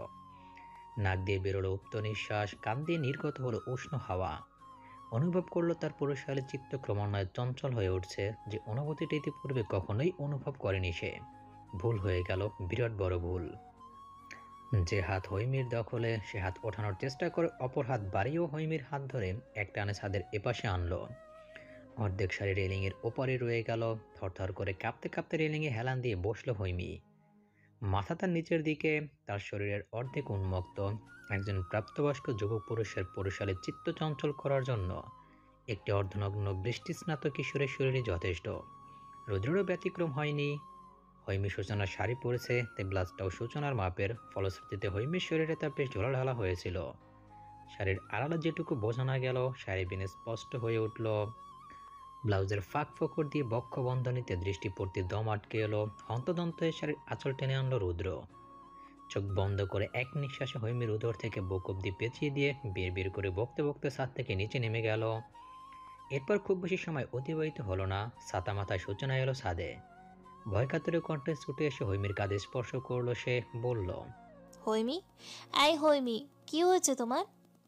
হৈমির থেকে সাড়া পেল না। মেয়েটা সাড়া দেওয়ার অবস্থাতে নেই। সে শুধু আলগোছে নিজের দেহটা ছেড়ে দিল।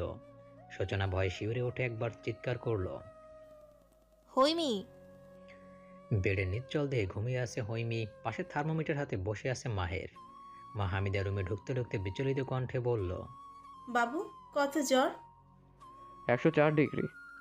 মুখে আঁচল চেপে কাঁদতে কাঁদতে বেডে এসে বসলো হামিদা। হৈমির গালে আলতো শুয়ে বলল, বাবু দেখ তো এটা কিসের দাগ? চিন্তান্বিত হয়ে হৈমির লালচে গালের দিকে তাকিয়ে রইল মাহের। গম্ভীর কণ্ঠে বলল, জ্ঞান ফিরুক, ওর মুখ থেকেই শুনবো। এঙ্গেজমেন্টটা পিছিয়ে দে বাবু, আমার খুব খটকা লাগছে। এবার আমি চিন্তা ভাবনা করতে চাই। ফোঁস করে নিঃশ্বাস ছাড়লো মাহের, বলল, আগেই পিছিয়ে দেওয়া ঠিক হবে না আম্মু। হৈমি সুস্থ হয়ে উঠুক। রুম ছেড়ে বেরিয়ে গেল মাহের। ইতিমধ্যে সূচনার অসংখ্য মেসেজ এসে ভিড় জমিয়েছে। প্রতিটা মেসেজই বুঝিয়ে দিচ্ছে হৈমির জন্য তার উদ্বিগ্নতার মাত্রা। গভীর শ্বাস ফেলল সে। নিজের রুমে গিয়ে কল করলো সূচনার নাম্বারে। সঙ্গে সঙ্গে রিসিভ হলো। ওপাশ থেকে প্রচণ্ড উৎকণ্ঠিত গলার স্বর ভেসে এলো। হৈমি কেমন আছে? ওর জ্বর কমেছে? আন্টি কি খুব টেনশন করছেন? আসলে আমি বুঝতে পারিনি ও কখন ছাদে গেল। আপনি শান্ত হন সূচনা। মাহেরের শীতল কণ্ঠস্বর শুনতে চুপ করলো সূচনা, শান্ত গলায় বলল, আই এম সরি, আমি খুব অন্যায় করেছি। আমি ওর দায়িত্ব সঠিকভাবে পালন করতে পারিনি। আলতো হেসে মাহের বলল, আপনি ভীষণ বোকা সূচনা, এমন বোকামি করবেন না। আপনি কোনো অন্যায় করেননি। আমার বোনটাকে আমি জানি, তাই বিলিভ দ্যাট ওর ভুলের শাস্তিও পেয়েছে। শঙ্কিত কণ্ঠে সূচনা বলল, মানে? অসময়ের বৃষ্টিতে ভেজা তো সঠিক কাজ নয়, তাই না? আমি কি আসবো ওকে দেখতে? অনুমতি দিলে তো তখনই নিয়ে আসতাম, যখন আসার জেদ ধরছিলেন। আমি চাই আপনি একদম বধূ বেশে আমার বাড়িতে পা রাখুন। অস্বস্তি ভরা কণ্ঠে সূচনা বলল। রাখছি। সূচনা রাখছি বলল, ফোন কাটলো মাহের। আনমনেই ভাবল, আপনি লজ্জা পেয়েছেন সূচনা, কিন্তু আমি আপনাকে লজ্জা দেইনি। যা আমি দেইনি আপন মনেই তা পেয়ে আপনি লজ্জা পাচ্ছেন। এর অর্থ দাঁড়ায় আপনি সত্যি ভীষণ বোকা। মায়ের তীক্ষ্ণ বুদ্ধি অনেক কিছু টের পেয়ে গেল। তাই পরের দিন ভোরবেলা 2 কাপ কফি বানিয়ে বোনের ঘরে পা বাড়ালো। বেডের পাশে বসে দীর্ঘ সময় ডাকার পর মাথা ধরে উঠে বসলো হৈমি। মায়ের মৃদু স্বরে হেসে বলল, ডিয়ার সিস্টার, জ্বর কমে গেছে? জড়ানো কণ্ঠে হৈমি বলল, ফ্রেশ হয়ে আসছি। 2 মিনিটে ফ্রেশ হয়ে তোয়ালে দিয়ে মুখ মুছতে মুছতে বেডে এসে বসলো হৈমি। কফির মাগে চুমুক দিতে দিতে বোনের মুখশ্রীতে সূক্ষ্ম দৃষ্টি বোলালো মাহের। হৈমি কফির মগ হাতে নিয়ে ভীষণ সিরিয়াস হয়ে বসলো। মাহের বলল, সত্যি ঘটনাটা খুলে বলো। কাল কি হয়েছিল তোমার? কাকে ভয় পেয়েছো? কয়েকবার ঢোক গিলল হৈমি, বলল, ভাবি খুব ভালো ভাইয়া, ভাবির কোনো দোষ নেই। দোষটা কার? কার আবার? ওই যে জঙ্গলের রাজা গোমরামুখ রোবট মার্কা বিআইটার। ফালতু বকছো, সিরিয়াস ভাবে বলো। ও তোমার গায়ে হাত তুলেছে? হৈমি সবটাই খুলে বলল মাহেরকে। সবটা শুনে হৈমির প্রতি স্বাভাবিক রাগ হলো, রুদ্রের প্রতি তীব্র ক্ষোভের সৃষ্টি হলো। অনুক্রমে নিজেকে সংযত করে বলল, মুখ খুব বেশি চালাও তুমি হৈমি। সরি। এই সরির কোনো মূল্য আছে? তুমি প্লিজ রাগ করো না। রাগ হচ্ছে। হৈমি ভীত কণ্ঠে বলল, আম্মু এঙ্গেজমেন্ট পেছাতে বলছে কেন? জানি না। তুমি পিছিও না, সূচনা ভাবিকেই আমার ভাবি বানাও। বানাবো। রুদ্রর কারণে বিয়েটা ভেঙে দিলে আর সবার সাথে আমার কোনো পার্থক্য থাকবে না। ওর বাবা মা ভাইয়ের অপরাধের শাস্তি আমি ওকে দেব না। গতকালকের ঘটনা তুমি আম্মুর থেকে চেপে যাবে। যদি জিজ্ঞেস করে কি বলবো? তোমার মতো মেয়েকে সেটা আমার শিখে দিতে হবে? সেদিন কি সত্যি আজ এলো? আচ্ছা, আম্মুকে জাস্ট আমি ঘোল খাইয়ে দেব। মায়ের কফির মগে শেষ চুমুক দিয়ে গম্ভীর স্বরে বলল, হৈমি, তুমি আমার বোন। চমকে উঠল হৈমি, ভ্রুকুচকে বলল, হ্যাঁ বোনই তো। এমন ভাবে বলছো যেন এটা আজ তুমি জেনে আমাকে জানাচ্ছ। বলে খিলখিল করে হাসতে লাগলো হৈমি। মায়ের মৃদু ধমক দিয়ে বলল, স্টুপিডের মতো হাসবে না। আমার বোন হয়ে তুমি গতকাল যেভাবে অপমানিত হয়েছো, ভাবতে আমার রক্ত ছলকে উঠছে। আমি এই প্রতিশোধ নেব ভাইয়া। কিভাবে নেবে? এখনো পরিকল্পনা করিনি। Shut up. হৈমি আহ্লাদ করে বলল। বকছো কেন?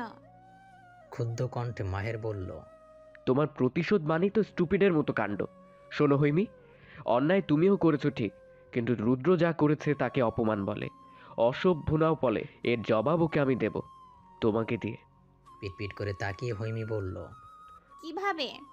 আমি যা বলবো তাই শুনতে হবে তোমায়। মন খারাপ হলো হৈমির, মুখ ভার করে বলল, আমি জানি এখন তুমি চুপ করে থাকতে বলবে, কিন্তু আমি তো চুপ থাকতে পারি না, আমার দম বন্ধ লাগে। নীরবতার চেয়ে বড় জবাব যেমন হয় না, তেমনি বড় অপমানও নেই। আমি তোমাকে তোমার স্বভাবের বিরুদ্ধে যেতে বলছি না, আমি তোমাকে বলছি প্রতিশোধ নিতে। তুমি শুধু এক জায়গায় মুখ বন্ধ রেখে প্রতিশোধ নিতে পারো। উৎসুক হয়ে তাকিয়ে হৈমি বলল, তাই? হ্যাঁ, আজকের পর থেকে রুদ্র নামে তুমি কাউকে চেনো না। আমি কি বলছি বুঝতে পেরেছো? মায়ের চোখে চোখ রেখে মাথা নাড়ালো হৈমি, দৃঢ় স্বরে বলল, খুব বুঝেছি। এঙ্গেজমেন্টের 7 দিন পর বিয়ের আয়োজন করা হলো। শেখ বাড়িতে বহু বছর পর আত্মীয় স্বজন, পাড়া প্রতিবেশী সকলের উপস্থিতিতে চমকপ্রদ এক অনুষ্ঠান অনুষ্ঠিত হয়েছে। পৌর বংশের একমাত্র মেয়ে সূচনা ভীষণ আদরের। মেয়ের বিয়ে উপলক্ষে 1 মাসের জন্য দেশে এসেছেন রিদওয়ান শেখ। চাচাতো ভাই রাদিফের পরিবার, ছোট চাচা রিজওয়ানের পরিবার সকলেই উপস্থিত এই বিয়েতে। বিয়েটা সুষ্ঠুভাবেই সম্পন্ন হলো। বিদায়ের পূর্বে নবদম্পতিকে মেয়ের বাড়ির সকল আত্মীয় স্বজনদের সঙ্গে পরিচয় করানো হচ্ছে। এই ফাঁকে বান্ধবীদের নিয়ে বেয়াইদের সঙ্গে ছাদে গেল হৈমি। সকলে মিলে বেশ কিছু ফটোশ্যুট করলো। সময়টা সন্ধ্যার আগ মুহূর্ত। ভাই ভাবিকে রেখে ছাদে আসতে ইচ্ছে করছিল না হৈমির, আসতে বাধ্য হলো রুদ্রর তীক্ষ্ণ দৃষ্টিজোড়া দেখে। এই দৃষ্টিজোড়া আজ নতুন নয়, পুরনো। ঠিক যেদিন থেকে হৈমি তাকে ইগনোর করছে সেদিন থেকে রুদ্রর এমন দৃষ্টির শিকার হচ্ছে। প্রথমে ভরকে গেল, পরে আড়ালে গিয়ে খুশিতে নাচানাচি করছে। মুখ সে বন্ধ রাখতে পারেনি, কথা না বলে টিকতে পারেনি 1 মিনিটও। তবে সে কথাগুলো বলেছে সাদমানের সঙ্গে, সোহান রোশানের সঙ্গে, 3 কাজিনের সঙ্গে। হৈমির গদগদ ভাবটা যেন সহ্য হচ্ছিল না রুদ্রর। গা জ্বলে পড়ে খাক হয়ে যাওয়ার মতো অনুভূতি হচ্ছিল। টের পেয়ে ওদের সঙ্গে মেলামেশা বাড়িয়ে দিয়েছে হৈমি। ভাইয়ের উপদেশে সত্যি সত্যি সেদিনের পর থেকে রুদ্রর সঙ্গে কথা তো দূরে থাক, স্বেচ্ছায় সামনেও যায়নি। আশেপাশে থাকলেও এড়িয়ে গেছে। কখনো সামনে পড়লে তাকে দেখি অন্যদের সঙ্গে গল্প জুড়ে দিয়েছে। রাদিফের ছোট ভাই সাদমান, রিজওয়ানের 2 ছেলে সোহান এবং রোশানের সঙ্গে হৈমির পরিচয় হয়েছে এঙ্গেজমেন্টের দিনেই। সাদমান সিনিয়র হলো, সোহান রোশান হৈমির জুনিয়র। এই জুনিয়র 2 বেইয়ের সঙ্গে হৈমির মাখামাখি বাড়াবাড়ি রকমের। সোহান পরে ক্লাস 9-এ, রোশান 6-এ। এদের একজনকে শোবেয়াই আর একজনকে রোবেয়াই সম্বোধন করে হৈমি। হৈমির অহেতুক বকবক এরা দারুণ আগ্রহী হয়ে শোনে, যা দেখে এদের প্রতি হৈমির টান একটু বেশি। সাদমানের সঙ্গেও কম জমে ওঠেনি। ফটোশ্যুটের মাঝে হঠাৎ সাদমানের ফোনে রুদ্রর কল এলো। সাদমান কথা শেষ করে রোশানকে নিচে পাঠিয়ে দিল। কিছুক্ষণ পর রোশান জুস খেতে খেতে ছাদে এলো। মাগরিবের আজান দিচ্ছে বলে হৈমি সকলকে বলল, গাইস, এবার আমাদের নিচে যেতে হবে, আর বেআইরা বাকি আড্ডা আমাদের বাসায় হবে। রাতে দারুণ কিছু অপেক্ষা করছে তোমাদের জন্য। হৈমির কথা শেষ হতেই প্রচণ্ড তাড়া নিয়ে রোশান বলল, বেয়ান আপু, নিচে যাওয়ার আগে আমি সবাইকে ডান্স করে দেখাতে চাই। হৈমির বান্ধবী নয়ন হো হো করে হেসে উঠল, বলল, তাই নাকি? তো দেখান আপনার ডান্স বাচ্চা বেআই। সকলেই হই হই করে উঠল। রোশানও হেলিয়ে দুলিয়ে ডান্স করতে শুরু করলো। হৈমি ভিডিও করার জন্য উদ্যত হতেই হঠাৎ রোশান তার সামনে এসে কোমর দোলাতে লাগলো। হাসতে হাসতে এক একজনের পেটে খিল ধরে যাচ্ছে। সকলের হাসির তালে রোশান লাফাতে শুরু করলো। লাফাতে লাফাতে হাতে থাকা গ্লাসের সম্পূর্ণ জুস ঢেলে দিল হৈমির গায়ের ওপর। ফলশ্রুতিতে তার সাদা রঙের লেহেঙ্গাটা ভিজে বিশ্রী দেখালো। আটকে উঠে চিল্লিয়ে উঠল হৈমি, আটকে উঠল রোশান নিজেও। নাচ থামিয়ে মুখে হাত দিয়ে বলল, ইস, ড্রেসটা নষ্ট করে দিলাম তো। নাক ফুলিয়ে রোশানের কান মলে দিল হৈমি, গটগটিয়ে বলল, ইচ্ছে করে করেছো তুমি, আমি সব বুঝতে পেরেছি। এসব কে শিখিয়েছে তোমায়? ওই গুন্ডাটা নিশ্চয়ই। সাদমান হাসতে হাসতে বলল, যত দোষ এখন আমার ভাইয়ের। সে এসবের আগেও নেই পরেও নেই, তবুও তাকে টানছেন কেন? কাহিনী কি? সোহান বলল, রোশান ইচ্ছে করে করলেও মন্দ করেনি। বেয়ানের সঙ্গে একটু আধটু হয়েই থাকে। বেআইদের কথা শুনে হৈমি সহ হৈমির বান্ধবীরা মিলে ঝগড়া বাঁধিয়ে দিল। নিচে যাওয়ার আগে নয়ন সাদমানকে শাসিয়ে গেল, এর প্রতিশোধ আমরা নিয়েই ছাড়ব। নিচে যাওয়ার পর হৈমির অবস্থা দেখে সাদমানের মা জেরিন থেকে সূচনার রুমে গিয়ে পোশাক পাল্টে নিতে বলল। নাক ফুলিয়ে হৈমি বলল, আমি তো আর কোনো ড্রেস আনিনি চাচি। সূচনার কাবার থেকে একটা শাড়ি পরে নাও। আমি শাড়ি পরতে পারি না। আহারে, মন খারাপ করছো কেন? তুমি যাও, আমি কাউকে পাঠাচ্ছি। কাউকে না, পেলে আমিই যাব। হৈমি যখন সূচনার রুমে গেল, আড়াল থেকে রুদ্র বেরিয়ে এলো। রোশান তাকে চোখ টিপ দিতেই রুদ্র বাঁকা এসে পা বাড়ালো সূচনার রুমের দিকে। হৈমির বান্ধবীদের অনেকেই বিয়ে বাড়ি থেকে নিজের বাড়ি চলে গেল। থেকে গেল নয়নের সঙ্গে গুটি কয়েক বান্ধবী। জেরিন সূচনার এক বান্ধবীকে বলল সূচনার ননদকে শাড়ি পরিয়ে দিতে। সে সূচনার রুমেই আছে। সূচনার বান্ধবী কথা মতো সূচনার রুমের সামনে পর্যন্ত যেতেই হঠাৎ রুদ্র তার সামনে দাঁড়ালো। হকচকিয়ে গিয়ে ঢোক গিলল সে। রুদ্র বাঁকা হেসে বলল, মিম তোমার নাম তাই না? কাঁপা কাঁপা কণ্ঠে মিম বলল, জি ভাইয়া। গুড, এখানে ঠিক এভাবেই দাঁড়িয়ে থাকবে যতক্ষণ না আমি বের হব, ঠিক ততক্ষণ, কেমন? কপালে বিন্দু বিন্দু ঘাম জমতে শুরু করেছে মিমের। দম আটকে সে মাথা নাড়ালে রুদ্র বলল, কেউ এলে বলবে ভেতরে প্রবেশ নিষেধ। ভেতরে গিয়ে দরজা আটকে দিল রুদ্র। ভয়ে থরথর করে হাত পা কাঁপতে শুরু করলো মিমের। তার মনে কি চলছে বোঝা গেল না, শুধু মনের আতঙ্কিত ভাব চোখে মুখে স্পষ্ট হয়ে উঠল। বিড়বিড় করে বলল, নারী বিদ্বেষী রুদ্র ভাই আমার সঙ্গে কথা বলল। হায় আল্লাহ, রুদ্র ভাই আমার সঙ্গে কথা বলেছে। ড্রেসিং টেবিলের সামনে দাঁড়িয়ে নিজের মেধহীন পেটটা পিট পিট করে দেখছে হৈমি। মেরুন রঙের ব্লাউজ পেটিকোট পরার ফলে তার শুভ্র দেহক্ষণের উজ্জ্বলতা দ্বিগুণ বেড়ে গেছে। নিজেকে আপাদমস্তক কিছুক্ষণ দেখে নিয়ে ভাবলো বিছানায় রাখা শাড়ির ভাঁজটা খোলা যাক, সে পর্যন্ত কেউ নিশ্চয়ই আসবে ভেবে নিয়ে যখন বিছানার দিকে ঝুঁকলো তখন এই সুইচ টেপার শব্দ শুনলেও সঙ্গে সঙ্গে পুরো রুম অন্ধকার আচ্ছন্ন হয়ে গেল। সে ভয় পেয়ে চিৎকার দিল। কে কে? মুহূর্তে বলিষ্ঠ একটি হাত তার মুখ চেপে ধরলো। আতঙ্কিত হয়ে ধস্তাধস্তি শুরু করলো হৈমি। মুখে চেপে রাখা হাতটি অল্প আলগা হতে সজোরে কামড় দিল। সঙ্গে সঙ্গে হাতটা মুখ থেকে সরে গেল। রাশভারী এক কণ্ঠস্বর শুনতে সর্বাঙ্গ শিউরে উঠল হৈমির। মিস হৈমি, আপনার গুন্ডা গ্রাস গুন্ডামি করতে হাজির। এটুকু বলেই পেছন থেকে এক হাত দিয়ে পুনরায় শক্ত হাতে হৈমির মুখ চেপে ধরল। আরেক হাতে হৈমির পেট পেঁচিয়ে ধরে উত্তপ্ত নিঃশ্বাস ছেড়ে হৈমির কোমল স্কন্ধে কামড় বসালো। শরীর শিউরে ওঠে, স্পন্দন প্রায় বন্ধ হওয়ার উপক্রম। মুখ দিয়ে বের হলো অস্পষ্ট আওয়াজ। সে আওয়াজ শুনে রুদ্র মুখ তেল ওর কানের কাছে ঠোঁট ছুঁয়ে বলল, এভাবে কামড়াতে হয় যা হৃদয় কাঁপিয়ে তুলে? তরতর করে কাঁপতে থাকা হৈমিকে নিজের দিকে ঘোরালো। রুদ্রর একজাক উত্তপ্ত নিঃশ্বাস আছড়ে পড়ল হৈমির মুখশ্রীতে। চোখজোড়া শক্ত করে বুঝে প্রাণপণে ছোটার চেষ্টা করলো হৈমি, কিন্তু পারল না। রুদ্র তাকে শূন্য তুলে সুইচ বোর্ডের কাছে গিয়ে সুইচ অন করলো। চোখ খুলে ভয়ার্ত চোখে রুদ্রের দুর্বৃত্ত চেহারাটা দেখে নিল হৈমি। বাঁকা এসে হৈমির ঠোঁট জোড়া থেকে হাত সরালো রুদ্র। বড় বড় করে শ্বাস নিয়ে চেঁচামেচি শুরু করলো হৈমি। রুদ্র মাথার বুকে এলো পাতারে কিল ঘুষি দিতে লাগলো। রুদ্র মাথা নিচু করে এক হাতে কৌশলে মোবাইল ফোন বের করে ক্যামেরায় গিয়ে ভিডিও অন করে ফোনটা এমন জায়গায় রাখলো যেখান থেকে তাদের স্পষ্ট দেখা যাবে। চোখ বন্ধ করে চিৎকার চেঁচামেচি হাত পা সরাসরি করতে করতে ভয়ানক এক কাণ্ডটা দেখতে পেল না হৈমি। হঠাৎ করে তাকে বিছানায় ছুঁড়ে ফেলা হলো। লজ্জায় ভয়ে কুঁকড়ে গেল, চিৎকার থামালো না। রুদ্র চোখ রাঙিয়ে তার দিকে এগোতে এগোতে বলল, স্বেচ্ছায় আমার ভেতরে উন্মাদ সৃষ্টি করে আমাকে ইগনোর। বলতে বলতে হৈমির খুব কাছে চলে গেল সে। হৈমি পিছিয়ে যেতে উদ্যত হতে ওর পিঠ আঁকড়ে ধরে কাছে টেনে আনলো। চিৎকার চেঁচামেচি থামাতে আচমকা ঠোঁট জোড়া নিজ ঠোঁট দ্বারা আবদ্ধ করে নিল। দু চোখ দিয়ে অশ্রু ছেড়ে হৈমি যখন নড়াচড়া থামিয়ে দিল তখন রুদ্র নিজেও থেমে গেল। ইতিমধ্যে ঠিক কোন মাত্রায় অসংলগ্নতা করেছে সে হারে হারে টেরও পেল। তবুও বিন্দু আফসোস রাখলো না মনে। নিশ্চল হৈমিকে বুকের মধ্যখানে অতি সন্তর্পণে চেপে নিয়ে কর্কশ কণ্ঠে বলল, হয় মরেছ নয় মেরেছ, এবার শুধু ভুগবে।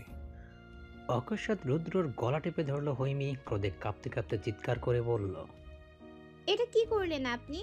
আপনাকে আমি পুলিশে দেব। আপনি খুব জঘন্য একটা মানুষ। চল শক্ত করে হৈমির দুহাত চেপে ধরল রুদ্র। মস্তিষ্ক বলল আরও কিছু হওয়া উচিত, নয়তো প্ল্যান সাকসেসফুল হবে না।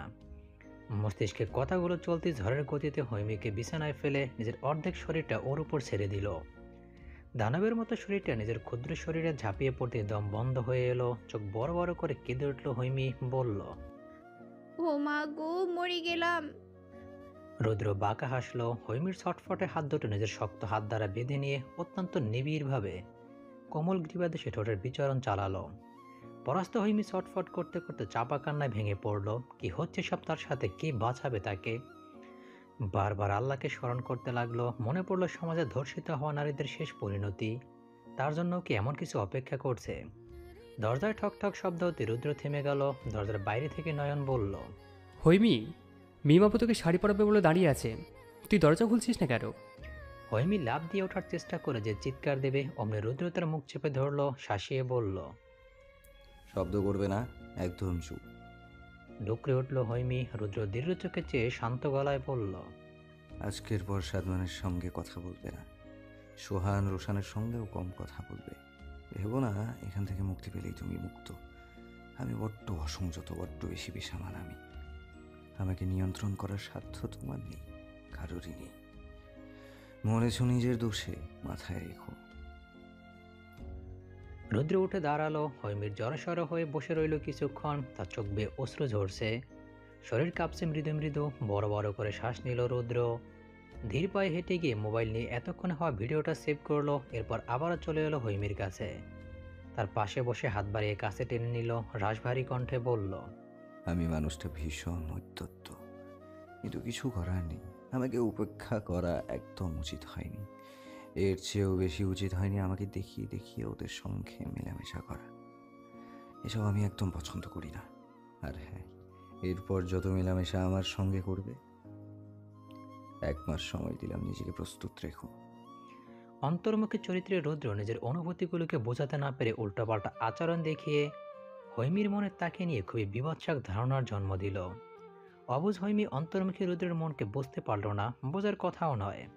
যেখানে একরোখা জেদি তেজি রুদ্র নিজেই নিজের অনুভূতি বুঝতে না পেরে এক নারীর প্রতি জন্মানো প্রথম এবং গভীর অনুভূতির অসৎ আচরণ করল, সেখানে অন্য একটি মানুষ হৈমি কি করে বুঝবে? সূচনা মায়ের বাসরঘর বান্ধবীদের সহায়তায় নিজ হাতে সাজিয়েছে হৈমি। কথা ছিল বরকে বাসর ঘরে ঢুকতে হলে আগে তার সঙ্গে বোঝাপড়া করতে হবে। প্রস্তুত ছিল মাহের, প্রস্তুত ছিল সকলেই, কিন্তু হৈমি বাসর ঘরের ধারে কাছেও এলো না। নয়নকে দিয়ে খবর পাঠালো তার শরীর ভালো নেই, প্রচণ্ড মাথা ব্যথা, তাই স্লিপিং পিল খেয়ে ঘুমিয়ে পড়েছে। সবাই নতুন বউ নিয়ে এতই ব্যস্ত ছিল যে হৈমির কাছে কেউ যাওয়ার সুযোগই পেল না। নতুন পরিবেশ এসে সূচনার খুবই হাঁসফাঁস লাগছিল। সারাদিনের ধকল শেষে তাকে মাহেরের ঘরে দেওয়া হলো। গোলাপ এবং বেলি ফুলের কড়া ঘ্রাণে মাথা ধরে গেল কেমন, বুকের ভিতরে অদ্ভুত এক শূন্যতা অনুভব করলো। অচেনা বাড়ি, অচেনা ঘরের এই চমকপ্রদ আয়োজনটি নিয়ে একদিন সে স্বপ্ন দেখেছিল। একটি মিষ্টি স্বপ্ন ভেঙে যাওয়ার পর তিতকুটে অনুভূতির স্পর্শ এমন ধারালো হতে পারে জানা ছিল না তার। ধীর পায়ে ড্রেসিং টেবিলের সামনে গিয়ে দাঁড়ালো সূচনা। নিজেকে খুঁটিয়ে খুঁটিয়ে দেখতে দেখতে অকস্মাৎ দুহাতে মুখ চেপে ডুকরে কেঁদে উঠল। রুমে ঢুকতে এই দৃশ্যের মুখোমুখি হলো মাহের। ক্ষণকাল থমকে দাঁড়িয়ে রইল সে। এরপর মৃদুকে সে নিজের উপস্থিতি বুঝিয়ে দিল। ধাতস্থ হয়ে নিজেকে স্বাভাবিক করে নিল সূচনা। কাপা হাতে হাতের চুড়ি, কানের দুল খুলে ড্রেসিং টেবিলে রাখলো। মায়ের আগেই বরের পোশাক ছেড়ে ফ্রেশ হয়ে টি শার্টের সঙ্গে ট্রাউজার পরেছে। আয়নাতে এক নজর দেখে নিল সূচনা। বুক চেড়ে বেরিয়ে এলো দীর্ঘশ্বাস। কাবার্ডের পাল্লা খুলে লাল এবং বাসন্তী রঙের মিশ্রণে একটি শাড়ি বের করলো মাহের। সাধারণত বাঙালিরা গায়ে হলুদে যে শাড়িগুলো পরে ঠিক সেই ধরনের শাড়ি। শাড়িটি নিয়ে সূচনার পেছনে গিয়ে দাঁড়ালো সে। সূচনা তখন গলায় পরিহিত সীতাহার খোলার চেষ্টা করছে। মায়ের সূক্ষ্ম দৃষ্টিতে তাকিয়ে গভীর মনোযোগ দিয়ে তার চেষ্টাটুকু দেখল। ছোট্ট করে নিঃশ্বাস ছেড়ে হাতের শাড়িটি সূচনার সামনে ধরে বলল, ম্যাডাম এটা ধরুন, আমি হেল্প করছি। সূচনা বাদিকে কিঞ্চিত সরে গেল, আমতা আমতা করে বলল, আমি পারবো, আমি পারবো। মায়ের শাড়ি ধরতে ইশারা করলো, বলল, আমার কাজিন বড় আপু এটা পরতে বলেছে, আপত্তি না থাকলে এটা পরবেন। চট করে শাড়িটা নিয়ে সূচনা বলল, আচ্ছা পারবো। মৃদু হেসে মাহের বলল, এবার ঘুরে দাঁড়ান, আমি হেল্প করছি। না না, লাগবে না। অদ্ভুত করে হাসলো মাহের, মাথা চুলকে বলল, ওকে, তাহলে নিজে আর একটু ট্রাই করুন। গা থেকে সকল জুয়েলারি, শাড়ির পিন খুলতে খুলতে রাত 2টো বাজিয়ে ফেললো সূচনা। এরপর শাড়ি নিয়ে বাথরুমে গিয়ে চেঞ্জ করে বের হলো। মায়ের মোবাইল ঘাটাঘাটি করছিল। সূচনা বের হতেই মুচকি হেসে বলল, হলো? কিছুটা লজ্জা পেল সূচনা। ধীর পায়ে এগিয়ে এসে বোকার মতো প্রশ্ন করলো, আপনি এখনো জেগে আছেন? আমার ঘুমিয়ে পড়ার অপেক্ষাতে ছিলেন বুঝি? আপনি তো বেশ চালাক, কিন্তু আমি তো আজ ঘুমবো না। চমকে তাকালো সূচনা। মায়ের স্বভাব সুলভ মুচকি হেসে বলল, ভয় নেই, অনুমতি ব্যতীত আপনাকে স্পর্শ করব না। সূচনা মাথা নিচু করে ফেলল। অদ্ভুতভাবে নিজেকে ভীষণ অপরাধী লাগলো তার। মায়ের সেদিকে ভ্রুক্ষেপ না করে পকেট থেকে একটি হলুদ গোলাপ বের করে বিছানায় রাখলো আর বলল, এটা আপনার জন্য। হাত বাড়ালো সূচনা, বলল, হাতে দিতে মানা করিনি তো? অনুমতিও দেননি। আচ্ছা দিলাম। মায়ের ফুলটা সূচনার হাতে দিয়ে বলল, স্বামী হিসেবে নয়, বন্ধু হিসেবে গ্রহণ করুন। মাথা নিচু করে সূচনা বলল, করলাম। পাশে বসতে আপত্তি আছে? না সূচকে দ্রুত মাথা নাড়ালো সূচনা। মায়ের শান্ত কণ্ঠে বলল, তাহলে দাঁড়িয়ে কেন, বসুন। বাধ্য মেয়ের মতো মায়ের পাশে বসলো সে। মায়ের তার দিকে ঘুরে বসে জিজ্ঞেস করলো, আজ আমাদের জীবনে গুরুত্বপূর্ণ একটা রাত। শুনেছি এই রাতে প্রতিটি স্বামী তার বউকে কিছু চাইতে বলে, আর বউ যা চায় স্বামী তাকে তাই দেয়। আমি আপনার স্বামী, আমারও জিজ্ঞেস করা উচিত আপনার কি চাই। আপনার ইচ্ছে না হলে জিজ্ঞেস করবেন না। ভীষণ ইচ্ছে হচ্ছে, তবে শুধু আজকের জন্য নয়, সারা জীবনের জন্য। থমথমে কণ্ঠে সূচনা বলল, কি? এমন একটি জিনিস চান যা সারা জীবন দিতে পারবো আপনাকে। মায়ের থেকে সারা জীবনের জন্য চাওয়ার মতো কিছুই খুঁজে পেল না সূচনা, অথচ কত কিছুই চাইতে পারত। প্রতিটি মেয়েই হয়তো এ সময় স্বামীর থেকে ভালোবাসা চেয়ে নিত, কিন্তু সূচনার যে ভালোবাসার প্রতি তিক্ততা রয়েছে, একজনকে ভালোবেসে প্রতারণার শিকার হয়ে আরেকজনের কাছে ভালোবাসা চাওয়া ভীষণ কঠিন, যন্ত্রণাদায়ক। মাহের বলল, লম্বা লিস্ট হচ্ছে নাকি? তেমন কিছু খুঁজে পাচ্ছি না। ভাবুন ভাবুন, সময় গেলে কিন্তু সাধারণ হবে না। দীর্ঘক্ষণ ভাবার পর মাহেরের দিকে তাকালো সে। মাহের তার দিকে উৎসুক নয়নে তাকিয়ে চাপা নিঃশ্বাস ছেড়ে সূচনা বলল, আপনার থেকে একটু ভরসা, একটু বিশ্বাস আর বন্ধুত্ব, এর বেশি চাওয়ার মতো কিছু খুঁজে পাচ্ছি না। মাহেরের মৃদু হাসিটা বিস্তৃত হলো। সূচনা বলল, আপনার কিছু চাওয়ার আছে? আপনি বোকা তাই সব একটু একটু চেয়েছেন। আমি ভাই অত বোকা নই, আমার সব বেশি বেশি চাই। আর শেষ চাওয়াটা হচ্ছে এই বিছানার অর্ধেক ভাগ। দেখতেই পাচ্ছেন রুমে ডিভান আছে, ডিভান নেই, মেঝেতেও শুতে পারি না। মুখ ফিরে হাসি আটকে সূচনা জবাব দিল, ভাগ দেয়া হলো। বাসর রাত্রি আর সবার মতো করে কাটল না সূচনার, তবুও যেন স্মৃতির পাতা স্মরণীয় হয়ে থাকবে আজীবন। পাশাপাশি শুয়ে সারা রাত গল্প করলো দুজন, একে অপরের বিষয়ে জানতে পারলো অনেক কিছুই। এর মধ্যে সূচনাকে সবচেয়ে বেশি মুগ্ধ করলো একটি বিষয়, তা হলো দীর্ঘ সময় দুজন পাশাপাশি থাকার পরও ভুলক্রমেও মায়ের স্পর্শ করেনি তাকে। মাঝে এক হাত দূরত্ব অটুট রেখে কি সাবলীল ভঙ্গিমাতে শুয়েছিল মাহের, কি দারুণ অ্যাটিটিউড। ফজরের আজান দেওয়ার পর দুজন একসঙ্গে নামাজ পড়ে নিল। নামাজ শেষে মাহের সূচনাকে বলল, বন্ধু হিসেবে একটি হেল্প চাই। কি হেল্প? আপনি শাড়িটা চেঞ্জ করুন, যেটা পরেছেন এটা বালতিতে ভিজিয়ে রেখে দিন। সূচনা লজ্জিত হলে ভীষণ। মায়ের কিছুটা জড়তা নিয়ে বলল, কাজিন ভাই বোন ভাবিরা প্রচণ্ড দুষ্ট, এসব নিয়ে তাদের কৌতূহলের শেষ নেই। আর মুরব্বীদেরও দেখা যাবে সকাল হলে এটা নিয়ে ছোটরা ট্রল করবে, বড়রা সালিশ বসাবে। আমি চাচ্ছি না বিষয়টা নিয়ে কথা হোক। তাছাড়া মা এমনিতেই টেনশনে আছে, সে ধারণা করবে আমি অতীত আঁকড়ে ধরে আপনার প্রতি অবহেলা করেছি। বৌভাতের অনুষ্ঠান শেষ হলো। জ্বর ঠান্ডার অজুহাত নিয়ে হৈমি কার সামনে এলো না। মায়ের ভীষণ চিন্তিত হয়ে পড়ল, হঠাৎ করে কি হলো মেয়েটার। মেয়ের বাড়ির লোকজন বর বউকে ফিরে নিয়ে যাবে, কত কি প্ল্যান ছিল হৈমির, অথচ গত রাত থেকে সবকিছুতে অনুপস্থিত সে। সূচনা বাবার বাড়ি যাওয়ার আগে হৈমির সঙ্গে দেখা করতে এলো, সঙ্গে মাহের। হৈমি কাঁথা গায়ে দিয়ে শুয়েছিল, ওদের দেখে উঠল না।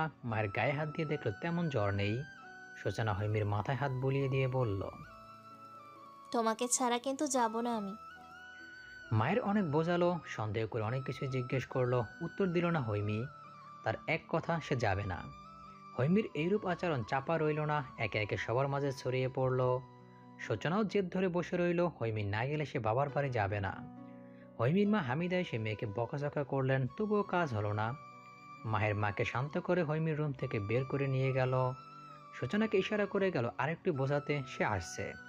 সূচনার কাজিন সোহান রোশন যখন শুনল হৈমি তাদের বাড়ি যাবে না বলে সূচনাও যাবে না জেদ ধরেছে, তখন এই খবর বিদ্যুৎ গতিতে রুদ্রুর কানে পৌঁছে দিল।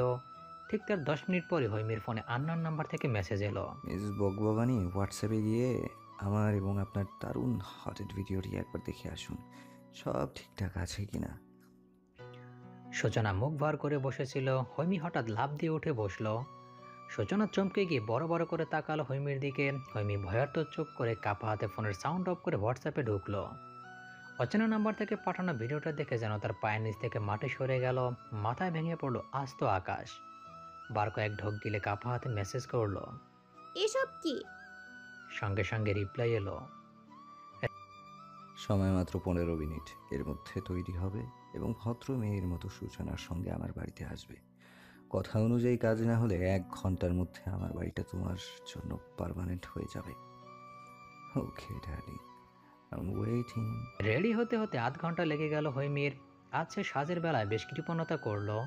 তার এরূপ আচরণ দেখে মা হামিদা নিজে বিস্মিত হয়ে বললেন, কিরে তোর কি হলো, মুখটা এখন ফ্যাকাশে লাগছে কেন? থতমত খেয়ে গেল হৈমি। সূচনা বলল, তুমি তো স্বাস্থ্যে ভীষণ ভালোবাসো হৈমি, তুমি তো সাজতে ভীষণ ভালোবাসো হৈমি, তাহলে আজ কেন এমন করছো?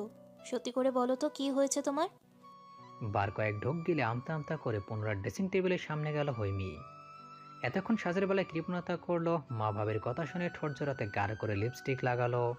এরপর তাদের সামনে এসে চোখ পিটপিট করে ব্যস্ত গলায় বলল, এই তো সেজেছি আম্মু। ভাবি কেমন লাগছে আমায়? আচ্ছা আম্মু, তুমি এমন কেন বলো তো? বেশি সাজগোজ করায় কম তো বকাঝকা করো না। বেশি কথা বললেও শাসন করে করে আমার ছোট্ট হৃদয়খানা অতিষ্ঠ করে ফেলো। আর আজ যখন কথা বলছি না, সাজছি না, এতেও সন্দেহ করছো, চোখ পাকাচ্ছ। আমি যাব কোথায় বলো তো? সূচনা তার কাঁধ চেপে ধরে বলল। আমাদের বাড়ি যাবে, চলো। চমকে উঠল হৈমি, নিঃশ্বাসে অস্থিরতা বেড়ে গেল তার। হামিদা মেয়ের মাথায় হাত রেখে বলল, তুই যেমন তেমনি থাক মা, শুধু ও বাড়ি গিয়ে বুঝে শুনে কথা বলিস। সন্ধ্যার আগ মুহূর্তে নবদম্পতি পা রাখল শেখ বাড়িতে। কিছু নিয়ম রীতি পালন করে বাড়ির ভেতরে প্রবেশ করানো হলো তাদের। ভাই ভাবির সঙ্গে শেখ বাড়ির ড্রয়িং রুমে পা রাখতেই সোফার মাঝ বরাবর পরিচিত দুর্ধর্ষ বলিষ্ঠ দেহের পুরুষটিকে দেখে আত্মা শুকিয়ে গেল হৈমির। ঘন ঘন ঢোক গিলতে শুরু করলো সে। যতটা সম্ভব ভাইয়ের গা ঘেঁষে থাকতে লাগলো। পায়ের উপর পা তুলে বেশ আয়েশ করে বসে আছে রুদ্র। তার পাশে গিয়েই বসলো মাহের। টুকটাক কথা বলল সে রুদ্রর সঙ্গে। হৈমি তখন ড্রয়িং রুমের এক পাশে দাঁড়ানো। সূচনা রান্নাঘরে গিয়ে দাদিনার চাচিদের সঙ্গে কথা বলছে। সোহান রোশান হৈমিকে ইশারা করছে তাদের কাছে যাওয়ার জন্য। সে প্রচণ্ড দ্বিধা নিয়ে দাঁড়িয়ে আছে। এরপর এলো সাদমান। সিঁড়ি দিয়ে নামতে নামতে সে বলল, আরে হইমি যে, তোমাদের ওখানে যাওয়ার পর তো তোমার দেখাই মিলল না। ডেকে ডেকে নিয়ে গিয়ে কোথায় পালিয়েছিলে? আজ রাতে কিন্তু আর পালানোর সুযোগ নেই। রোশান চিল্লিয়ে উঠে বলল, ব্রো, আজ কিন্তু আমরা সবাই মিলে লুডো খেলবো। সোহান শার্টের কলার উঁচিয়ে বলল। তীব্র অপমান বোধ করলো হৈমি, আঙুল উঠিয়ে বলল, এই হৈমিকে লুডো খেলায় হারানো এত সহজ নয়। বোনের কথা শুনে আলতো হেসে রুদ্রর সঙ্গে কথায় মনোযোগ দিল মাহের। আকস্মিক সব ভয় জড়তা ত্যাগ করে নিজের স্বভাবে চলে গেল হৈমি। ছোটখাটো ঝগড়া লেগে গেল সবার সঙ্গে। মাহেরের জরুরি কল আসা সে রুদ্রের পাশে থেকে উঠে বাইরে চলে গেল। তর্ক বিতর্কে মশগুল হৈমি টেরি পেল না রুদ্রর কঠোর দৃষ্টি জোড়া তার পানি স্থির। যখন টের পেল চুপসে গেল, জড়সড় হয়ে দাঁড়িয়ে পড়ল সে।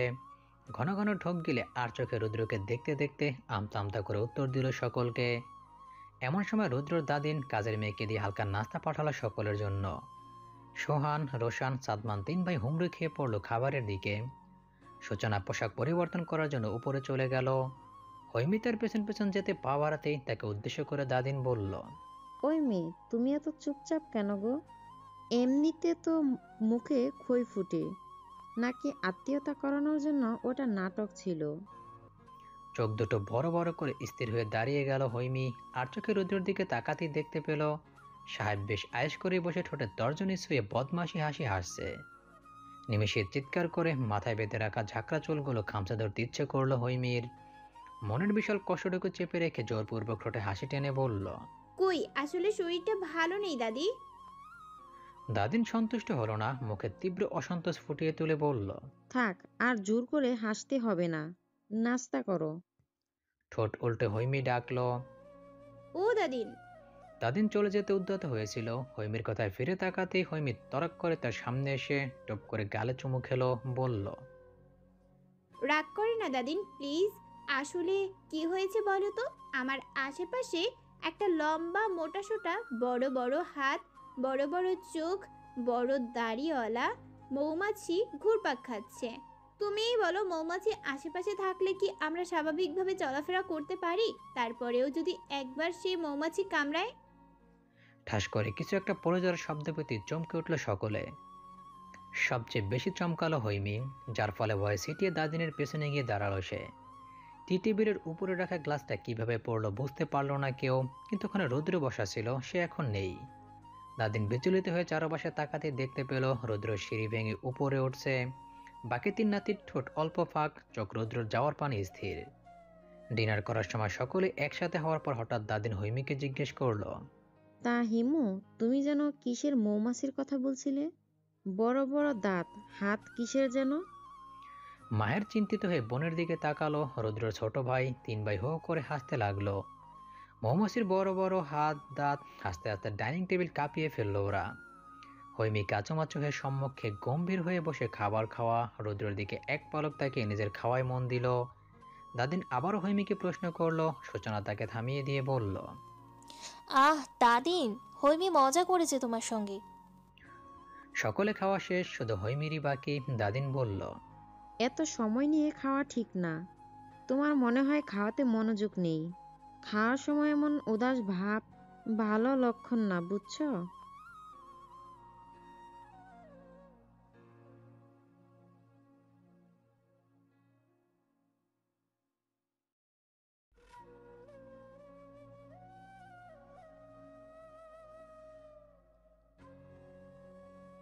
কিছু বললি?